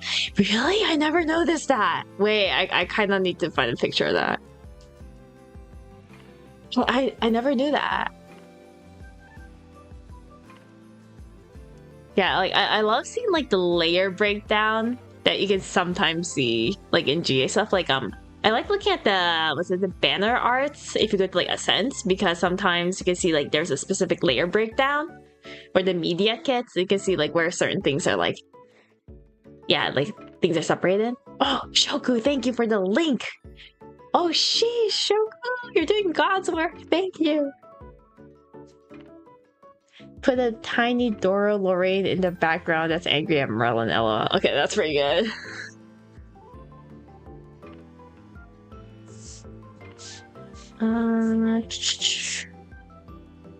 Do I just blurry? Do I just make this part blurry?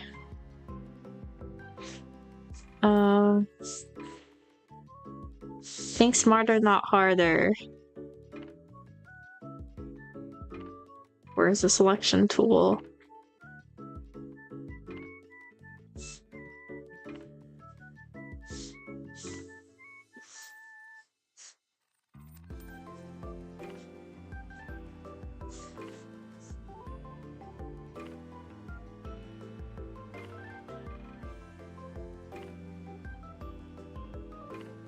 Did I just go crazy with the Gaussian blur?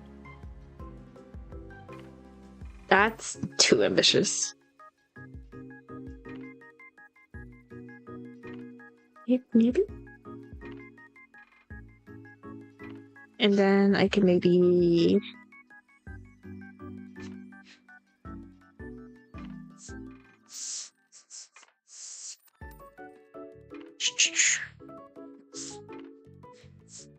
maybe this one?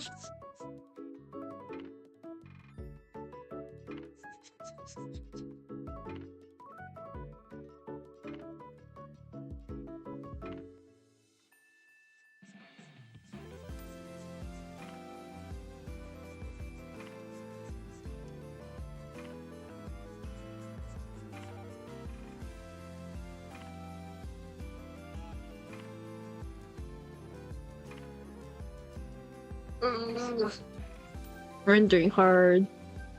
You got a wrench? Yeah, you got a wrench, Shoku. Oh, if anyone has not followed and checked out Shoku, I think you just finished a stream, right, Shoku?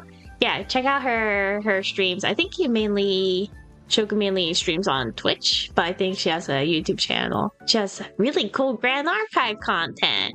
Y'all should check it out. I know Shoku and Co. also recently did whatchamacallit, like a little podcast series, which is really cool. So I think y'all should check that out too.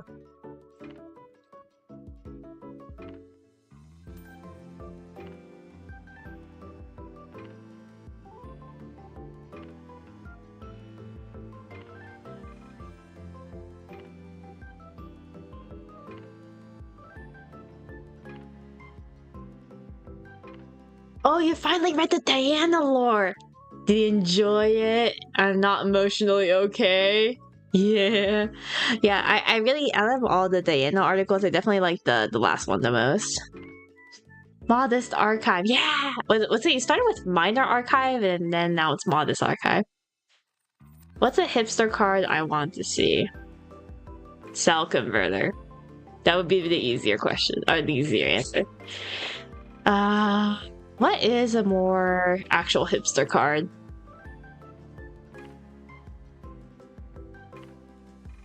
The Hatsune Miku card.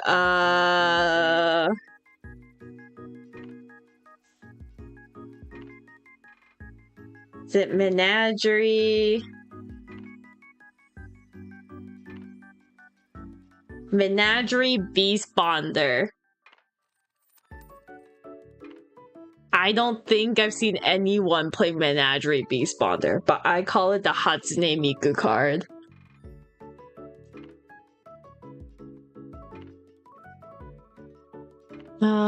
They did Vanita so dirty in the Diana articles. He just showed up and then disappeared. He's like the tuxedo mask.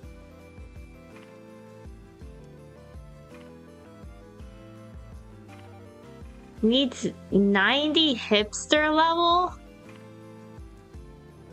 I raised the cell converter foil price by like $5. At one point, cell converter foils were like $10, and I think that's all my fault.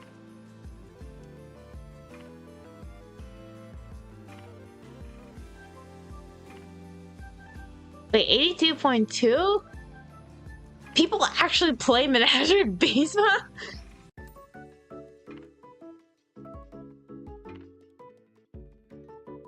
Wait, how do I look up by how do I look up cards by hipster level? Under cards, unplayed cards.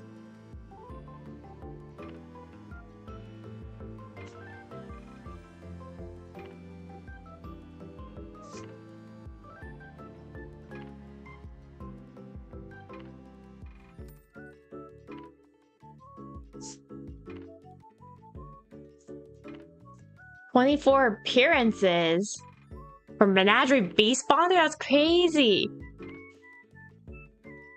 Market Manipulator Keck, yeah, I know.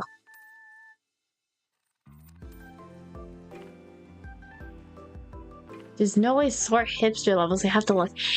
Okay, wait, let me think.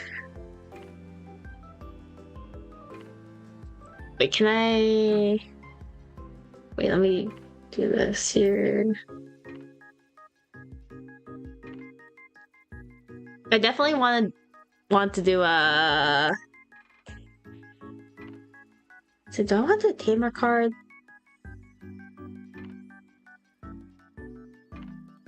Wait, it's not a tamer card, but I'm pretty sure there's a card that's like super hipster. I just need to figure out the name of it. It's an ALC.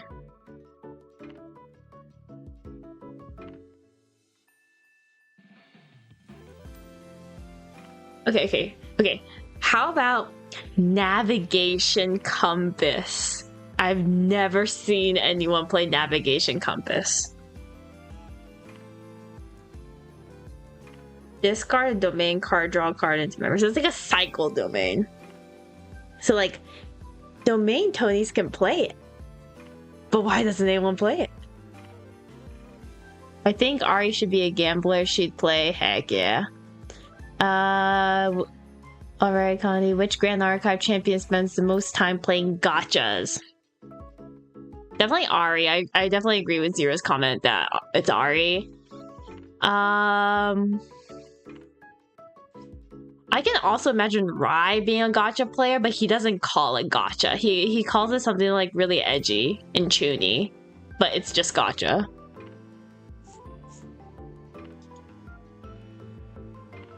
Heck yeah, Navigation Compass 99.6 hipster rating.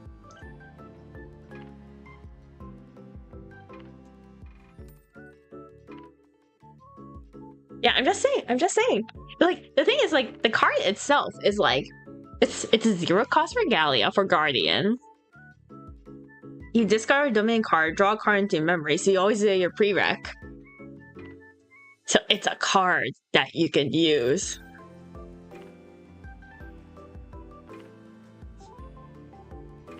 Diablerie? I feel like a lot of people use Diablerie. Or like, it's not like a commonly used card, but I feel like the hipster level wouldn't be as high because I have seen it in play.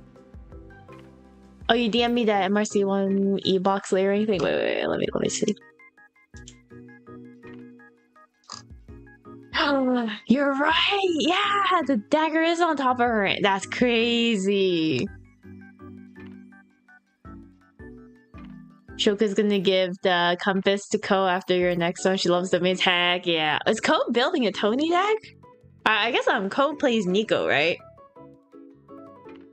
I guess you could play a domain Nico.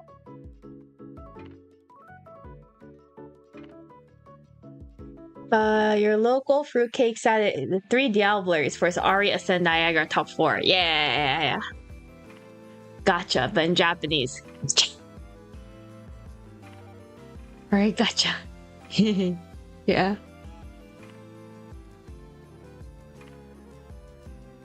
You got me to see the light with Worn Diary. I'm just saying, Worn Diary is a GCR.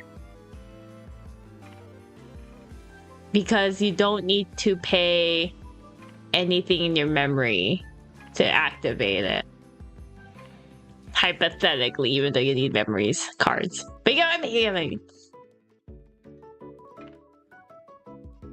I was wrong. He cited Orchestra's Seizure in our store chest. That's actually crazy.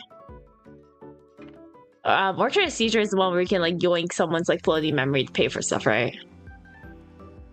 Ko plays whatever intrigues her. You know what? That's extremely fair. I always play decks that intrigues me. Jimmy Lee was playing Farmer Tony today. Oh, he was! He's back in Tony? I love following Jimmy Lee's. Like, I love his deck list. Like, I tried playing the Summon Sentinels, Domain, Tony with the big sword deck. Since I saw him playing it at like an event or something, and I thought it was so cool, but I cannot for the life of me figure out how to pilot it. Wait, Minami got a GA card. Yeah, she did! I'm so happy for her. Like, when I saw it, I was like, wait, that art looks familiar. It was really, I'm so happy because, like, I never realized that, like, fan artists could actually have a chance to get a GA card. So, Minami paved the way. I'm so happy for her. One me official GA card, at most an SP topper one day. I don't know. I like just vibing, working on funny GA fan art when I want to. That's why you love playing GA with Ko. Heck yeah. Slash and burn 4 swords. Yeah, lots of swords. Connie, quick question. Have you seen Konosuba? If you have, can you give us your best Megami explosion chant? I did not watch Konosuba, but I do know the explosion memes. Do I want to give it a chant? I can draw myself doing it.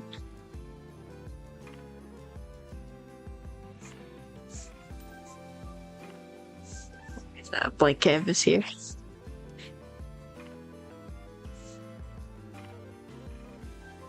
How do I draw the Elmo face?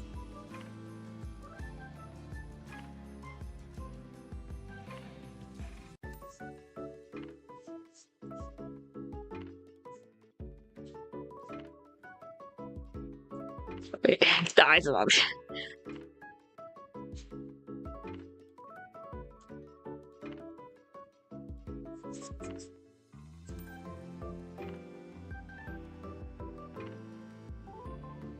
Kusuru Pojong.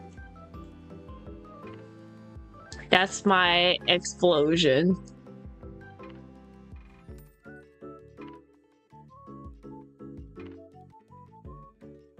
Slash and Burn and Tony is gas. Heck yeah. I saw one of my friends who played the Slash and Burn Tony a while back, and I thought that was so funny. I love how like the cards meant for like Arasana, but like all the Tenoris players are like, yum yum yum.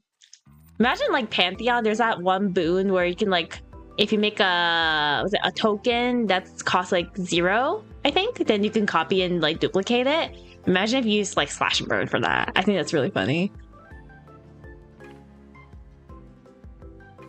Fan artist collabs with SP4 toppers. Yeah, I think I would love to do that.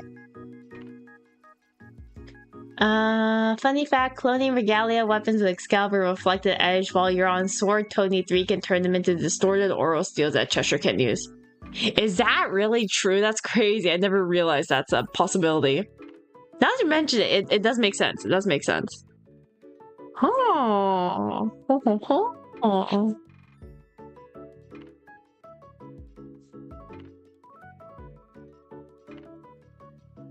Oh wait, I got a new brush that I want to use for this Merlin. If I can find it. I think it's this one.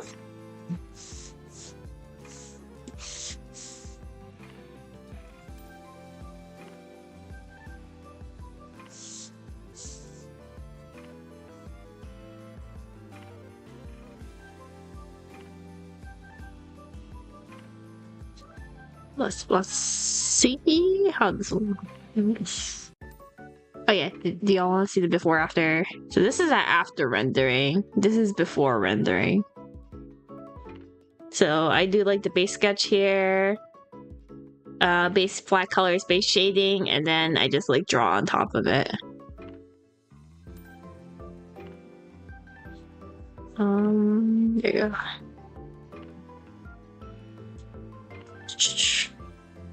Farmer Tony. I should play Farmer Tony again. That was a fun deck.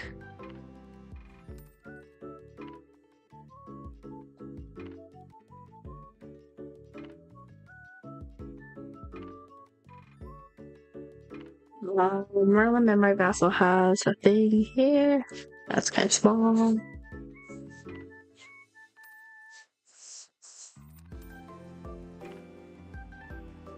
Alright.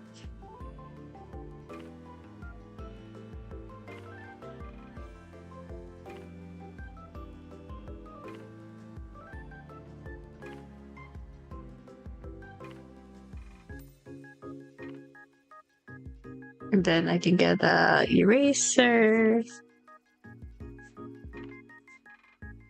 Also, this one's gonna be like printed pretty small too, so I'm not too bothered by how it looks up close. As long as it looks good from a distance, I think the beads are fine. You can't wait to play Watermill, Nico, and Pantheon, then play Nullifying Lantern and Drow the Exorcist so you can banish everyone's graveyard. That is so big brain. That's actually really funny. Like the Pantheon deck that I'm thinking right now so far is Flower, Terra, Daochan. I haven't really played Daochan before, like Terra, Daochan. But because the thing is, like, I really wanted to cleave, and then someone told me that cleave only works for target opponents, so it actually doesn't cleave everyone. And I was like, what's something that I can like hit everyone with? And then Daochan 3s on Enter can hit everyone. I think Frosted Perwick can also hit everyone. And then Season's End counts for everyone's boards, right? So it's like Season's End can be like super cheap. And then you can also play like Daochan's new ultimate, which I think is really funny. But yeah, I think I'm excited because RDO is like mostly advanced element support, so I want to see what all the Diao-Chan Terra support's going to be like, because I know her Terra is like one of the weakest of the Terra champion supports, so I would love to see more flower support and like funny gardening shenanigans.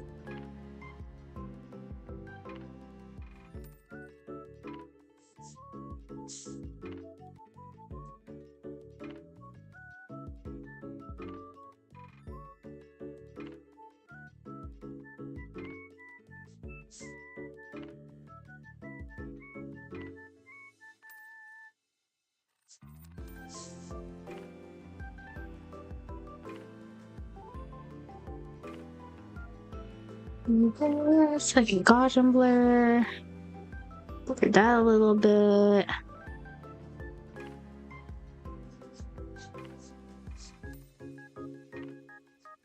Blur this one a little bit. That's too much. That much.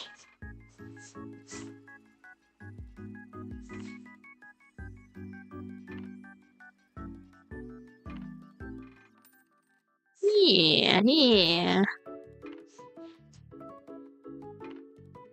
Please let Nico get an ultimate that generates an icebound slam based on how much floating memory was banished. That would be so funny. But then if you keep banishing your floating memory, then you don't have enough water cards. Well, actually, no. You just mill 5 and then you do the count. Yeah, you're fine. So you play like icebound slam with your ultimate, and then Ravishing Finale. It's like Ravishing Finale sounds like her ultimate already.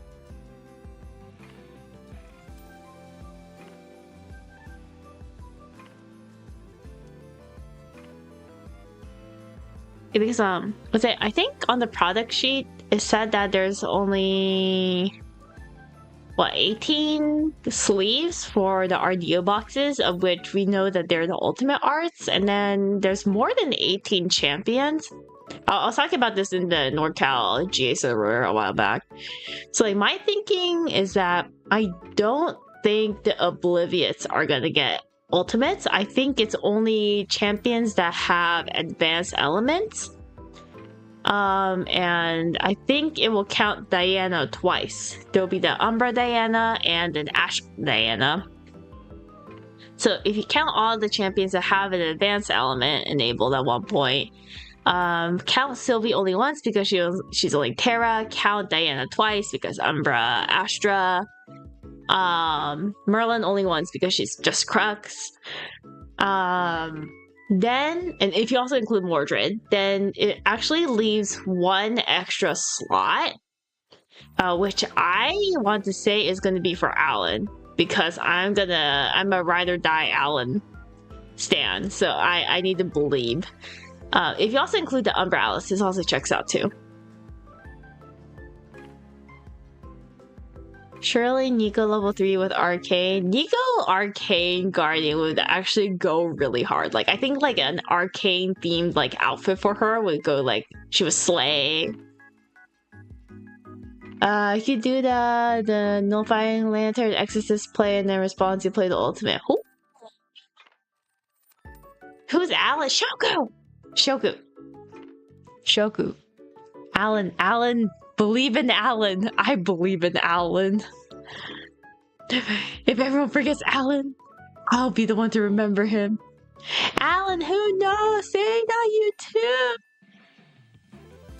Please, I just want Alan to become real. Okay, I'm not gonna lie, after the holiday stream, I was a little bit devastated. I was like, not a single crumb of Alan. Not a single crumb. Press exit out. Please. Okay, so like, I think I also mentioned this in the NorCal server, but my Alan Copium is that he's either Arcane level 3, mainly because it's like the last Cambria advance element that hasn't had like 2 people use it. Like Terra, there's like a bajillion people who use Terra. Crux is Lorraine Merlin. Luxum is Xander and like Guoja. Yeah. And then Arcane is only Rai so far. Well, okay. Goja doesn't count for Arcane, that's Seiryu. And then CL is already Arcane Guardian. Yeah, that's true. He's the Pokemon trainer, right?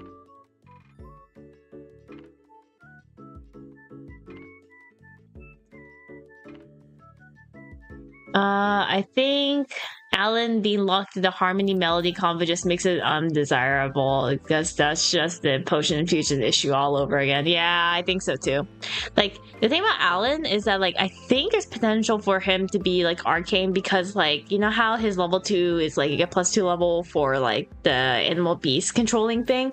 So it's, like, it does play around with the level mechanics, so you could hypothetically make, like, an Arcane Alan that focuses on getting, like, levels, but I'm not sure how you can synergize that with the Harmony Melody mechanic. I mean, they could just trash it all together, you know? We already have an Arcane Tamer. What are you talking about? That's just Seiryu. Goja. Okay, so my definition of Goja is chicken, because I love chicken Goja.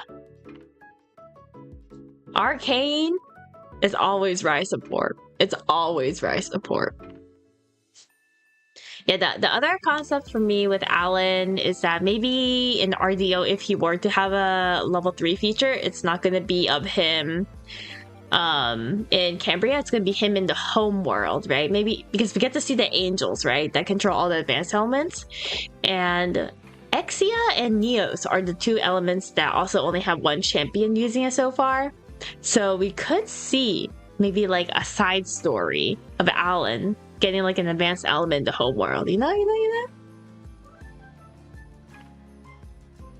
I already predicted this, so Mordred's gonna be the first norm exalted champion, but he's gonna have an ability that lets him banish cards to play advanced element cards. But isn't Mordred Luxa like the Excalibur Cleansing Light SP3? SP3?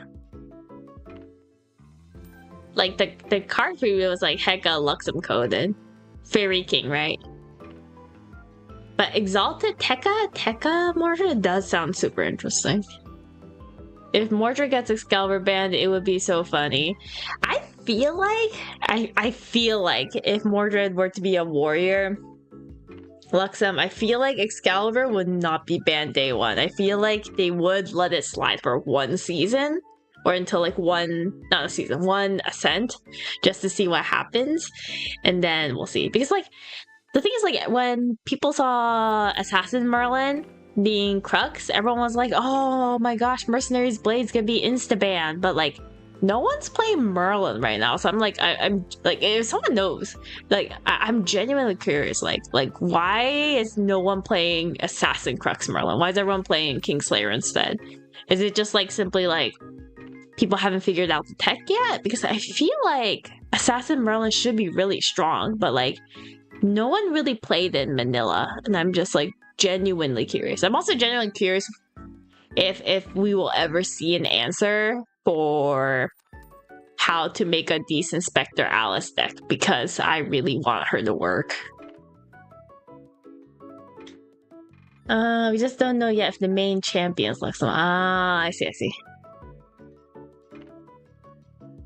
I feel like Mordred's game plan is Fractured Crown, Excalibur, Tricastle to keep swinging.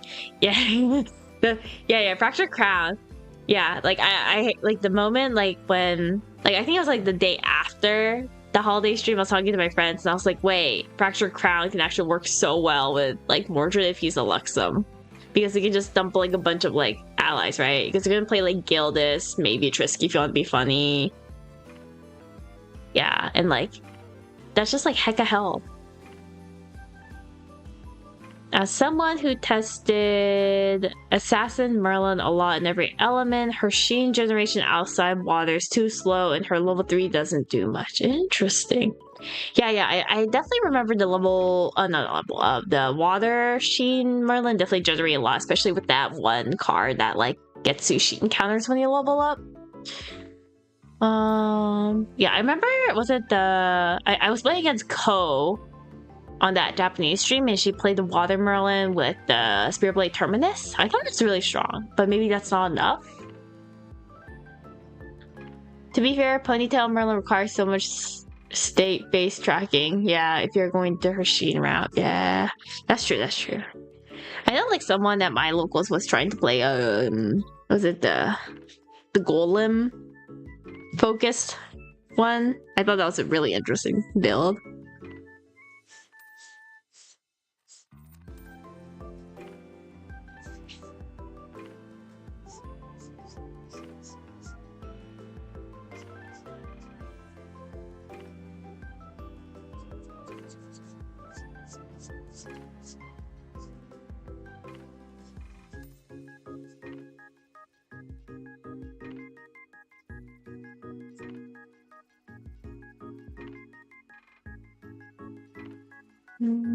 Like that?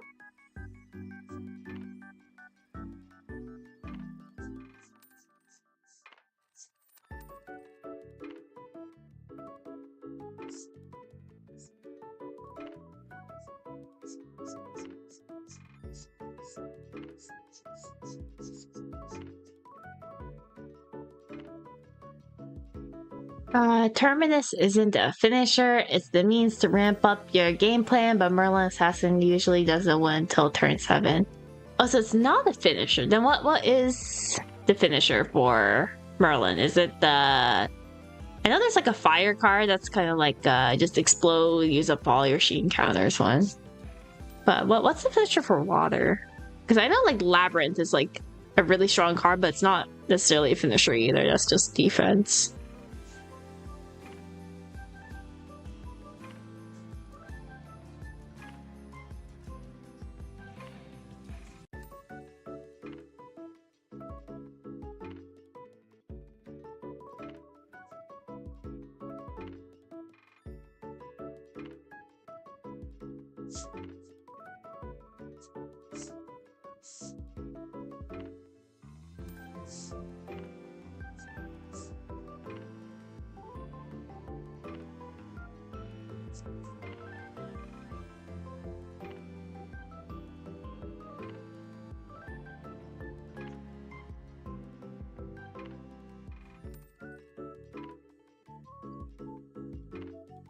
I wish Dark Atlas level 1's mastery wasn't a sensor on the stick. Yeah, I keep forgetting. Like, whenever I tried doing deck building for the Spectre Atlas, I'm just like, oh, just add, like, Shield Mate or something. And I'm just like, oh, wait, that floating memory doesn't even work. I wish it was a inherited effect. Oh. I mean, like, was it, like... Masteries are effectively, like, additional text, right? For like champions that don't have enough space for text box. For water, it's Labyrinth, moving like 20 Sheen counters, then Shimmering Refraction for wind, spam Pendragons for fire, similar to Fire Aggro Xander. Yeah, I've seen the Fire Aggro Merlin. Fire Aggro Merlin's kind of solid actually, but level 3 outside water's Pendragons of Prey. I see. Okay, and then if you're playing Pendragons, might as well play Kingslayer then, right? That makes sense. Interesting. Yeah, I'm really curious to see if someone can cook up a different type of brew.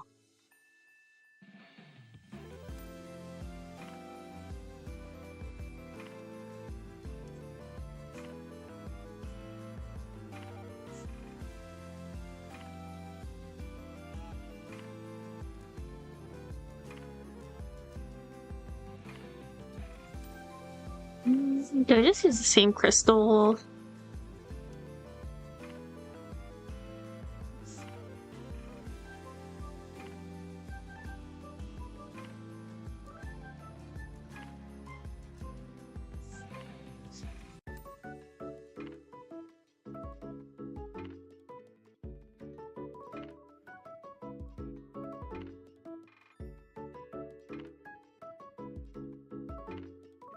Oh, that also was being good.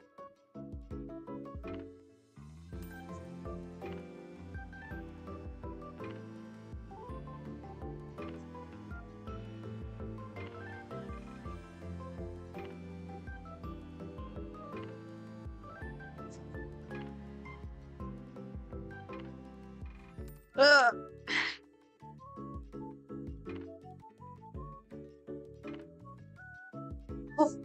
Okay, I think this is good. Your chess club teammates agree. Oh, okay, I see. Hard to beat. Kingslayer draw 1.5 each turn and 28 HP. Yeah, I think that's pretty good.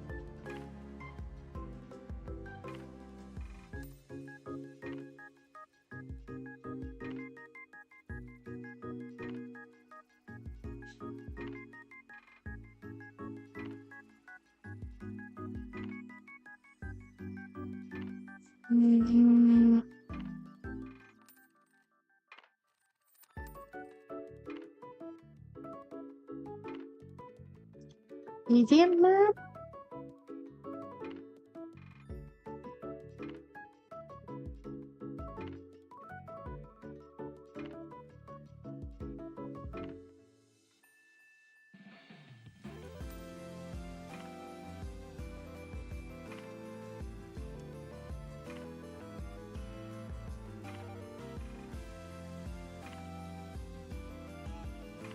I feel like that's two samesies.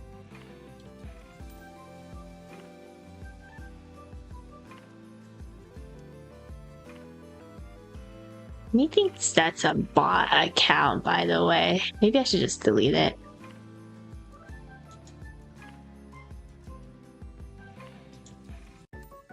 Boop. If you are not a bot account, sorry about that. Do you have a favorite visual novel or JRPG? Good question. JRPG wise, my tried and true JRPG recommendation all times, Mother 3. Yes, I'm one of those people who is always like, Reggie, but where's Mother 3? I'm one of them. For those who don't know what Mother 3 is, it's if y'all know Earthbound, or in Super Smash Bros. Terms, the character Ness, and Lucas. Lucas is the protagonist of Mother 3, which is the Japanese only game this is like, hypothetically, it's like Earthbound 2? I think it's Earthbound 2. But it's never been localized, but Mother 3 is so good. I've never cried so hard. The music is amazing. The RPG element is phenomenal. Highly recommend it.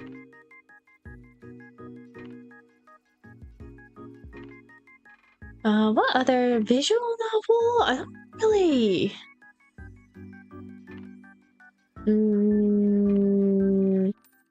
It's not a visual novel, but I'm really into like JRPG Maker or RPG Maker. Yeah, RPG Maker games.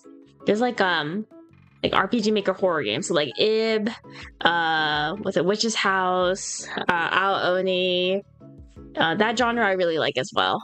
There's one that I think has not been translated yet, but it's called The Aquarium Doesn't Dance, or like The Aquarium Doesn't Make Me Dance. That one is like, it's made by like a single person who was originally on a team of like friends who wanted to make a JRPG horror game on RPG Maker, and she was onboarded as an artist for the game, but she hated horror games, like she hates jump scares and stuff, and she got carried away with the character design and world building to the point that no one could like catch up to her energy, so everyone left except her, and she single-handedly made the entire game, and it's like one of the best like JRPG Maker like horror games that I've seen in a long time. Highly recommend it if it ever comes to English.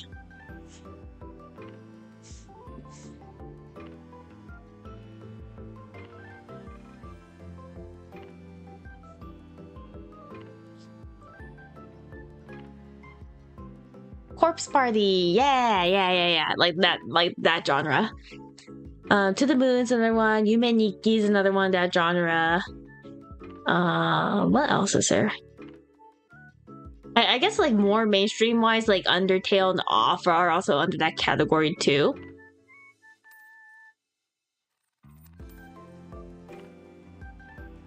Yeah.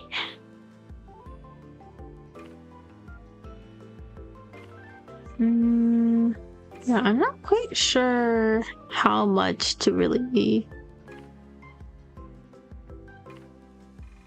Maybe I can add like a frame.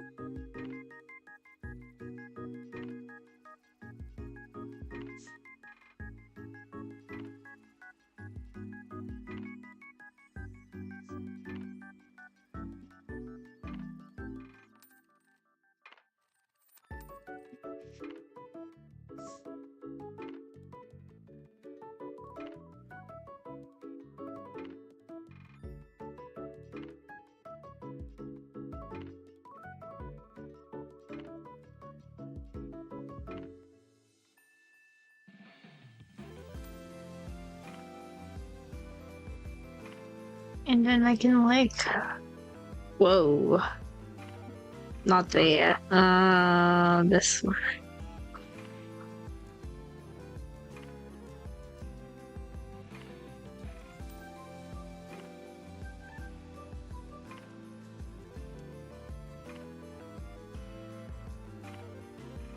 Maybe something like this, and then because this is for like the NorCal regional badge, in that I think we're trying to use a different material. Like previously we've just been making plastic name badges, but we're trying to see if we can make it out of like a metal material, I think.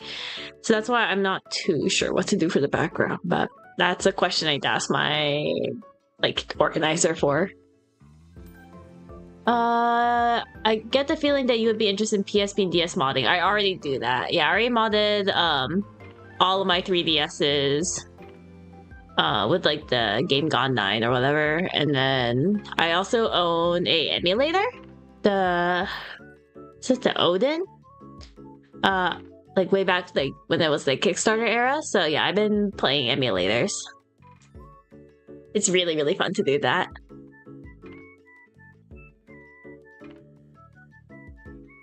Yeah, I think I got into emulation because I really wanted to play like my childhood games for consoles I no longer owned. Like I still own my super old PSP, but it's really old, so trying to figure out like other ways to play it. DS wise, yeah, I modded my 3DS, and then yeah, I've been playing different variants of the Mega Man series. Like Mega Man Zero, the one where it's like the 3x3 grid one. Yeah, that one's a fun game to play.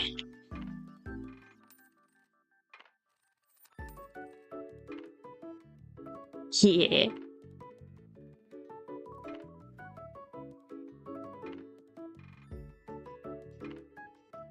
I think what was it? I think I almost purchased a Retroid Pocket, but then I realized like the Retroid,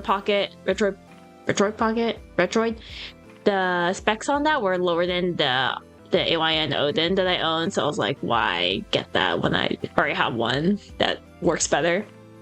I do want to emulate like GameCube stuff and PSP on a smoother console because the current one I have is a little bit spotty, so I might look into that when it becomes like more affordable down the line. Battle Network, heck yeah, that's the one I was talking about. Yeah, PPSSPP, yeah, I use that one. We have been getting to the itch to go back and play some of those games. Yeah, for me, the one that I recommend if no one has played it yet is if anyone's familiar with the Tales of series from like Bandai Namco. There's this one title called Tales of the World Radiant Mythology. I recommend doing Radiant Mythology 2 or 3. I haven't played 3 yet, but I think 3 is probably the best one. But it's basically kind of like an Avengers Assemble. So like Tales of is like Final Fantasy. Like each Tales of is like its own standalone world. They're not too intertwined. Some of them are, but most of the time they're not too intertwined. And then Radiant Mythology is kind of just like the what if all the worlds were together, and the main character is like a character creator one. So you make your own character with all the hairstyles, eye styles. You can choose a class and job, and then you basically have a self-insert where you get to interact with all the tales of characters. It's super fun. I remember I played the pirate class. So I got a gun and a dagger, and I could steal money from my enemies. Fossil Fighters. I haven't heard that in a while. That's pretty good. The only Mega Man series you ever played was Star Force. I'm not familiar with Star Force. Wait, is that what? It's Game Boy? I'm gonna go back and give Parasite an honest try. I remember borrowing from a friend at one point. Never really enjoyed it. I don't know what Parasite is either. Which console was that? Tales mentioned? Heck yes, okay, for me, so I grew up with Tales of in the context of, like, I watched gameplay videos of it since I was too young to have money to, like, afford all the Tales of games. So I would just, like, watch playthroughs and all the skits and the Tales of. But I definitely grew up with the Symphonia series. Symphonia, Abyss, Innocence. I think, like, Vesperia came out, like, after I got into Tales of. DS exclusive. DS games are always so good. Parasite Eve. Maybe if I look it up.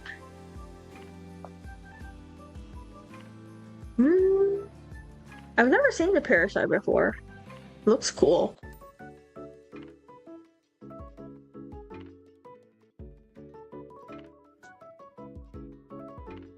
Yeah, like was it like? So like the thing about it is, like, I got into video games a little bit later than the rest of the people in my age group because my parents were kind of strict about when I could get a console because they knew that I was going to get really into it.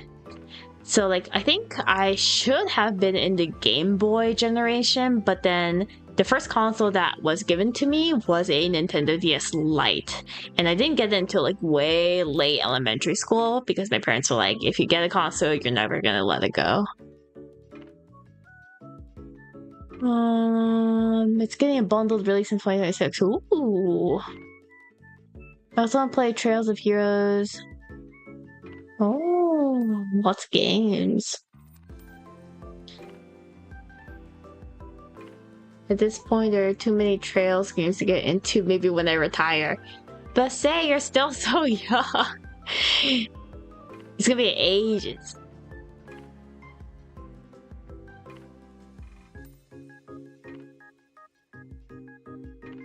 Trying to think of other, like, for me, like, so I grew up with a PSP, so like so Loco-Roco, Patapon. I know Patapon like has like a spiritual like sequel. So like rhythm games are really a thing. Yeah, I guess that's like a game I play with. So right now I'm in terms of games I play today, it's mostly rhythm games. I play like Project Sekai. Like I kind of follow the story, but not really. I'm mostly there to just play the rhythm game aspect of it. I play Chunism when I'm in Japan, Mai when I'm in Japan. I'm not a good player by all means, but I just really like playing fun rhythm games. Trails in the Sky and Cold Steel I heard are really good.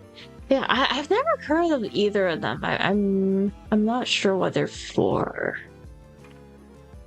I do remember thinking Dragon Quarter was a really neat. Lots of games I never heard.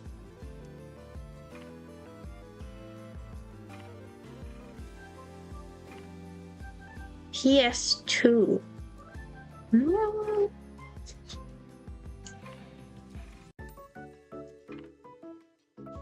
Atelier series. Okay, I know the Atelier series. Still have not finished the Rising series. I don't know what Rising is.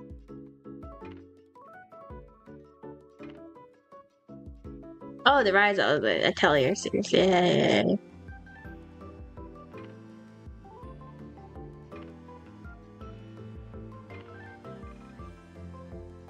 So many games.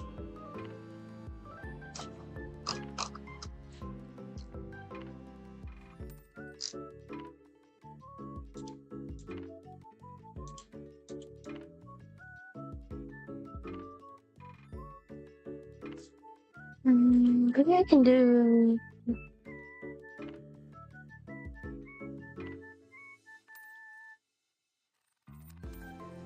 Oh wait, frick. Oh wow, wrong layer.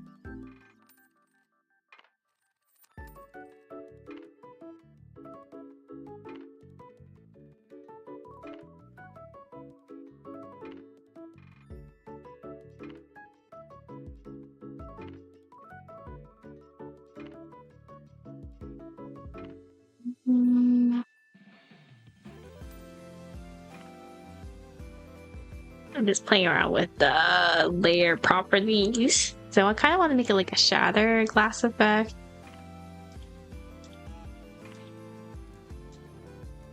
And make it obvious certain parts are different.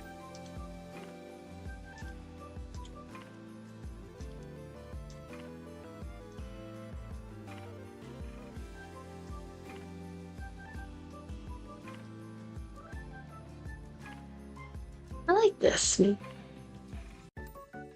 It's like old school yellow paper film. Still using the Ryza sleeves for Ari, but potions don't work. Like Dragon Core, there was a whole concept that you were in an underground shelter, and as you progress through the story, you're just slowly trying to get up to the surface. Oh, that's cool. Also, get Team Ico. Eco is cooking for the next game. Eco is was it the Shadow of the Colossus, right? Yeah. That's Guardian. Yeah, they also do that one too. Very nice, very nice.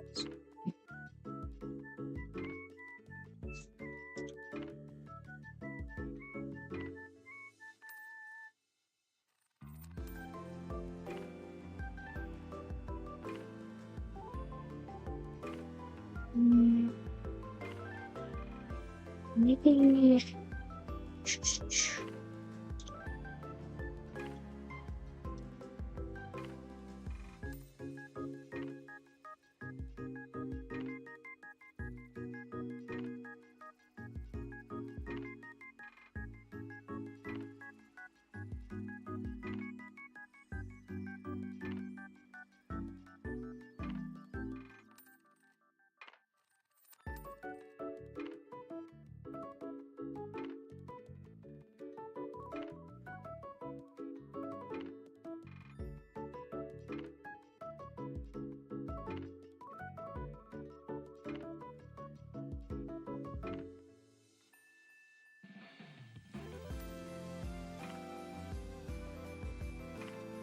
How do I make it less green?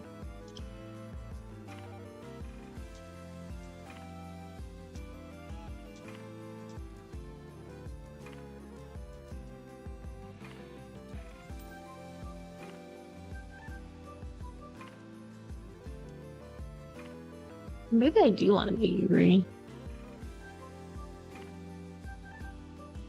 Purple?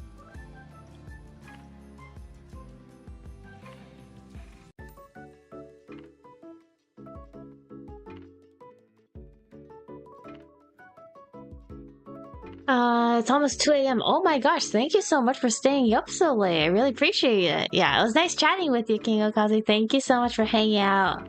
I wish you a good night, and yeah, I think I'm gonna wrap up myself soon too, because I think I'm in a good place, because I can't really progress this piece much until I get some more input from the organizer about the format of the file. But yeah, I think we did pretty good today. This one didn't have too much progress, but just a little bit of touching up. This one had a lot of progress, so really proud of how this one turned out today. Yeah. It's all thanks to y'all just vibing, chilling with me. Yeah, thank y'all so much for hanging out. I think I can call this a successful stream. Part 2 Electric Boogaloo. Yeah. So I think next stream I'm gonna I did get a box of DTR, so I might do a opening stream, but we'll see how that goes. But otherwise, I'm just hoping to be able to stream art at least once a month for now. Maybe twice a month would be even more ideal. But yeah, I think this is a good start to the new year. I hope y'all had a good night.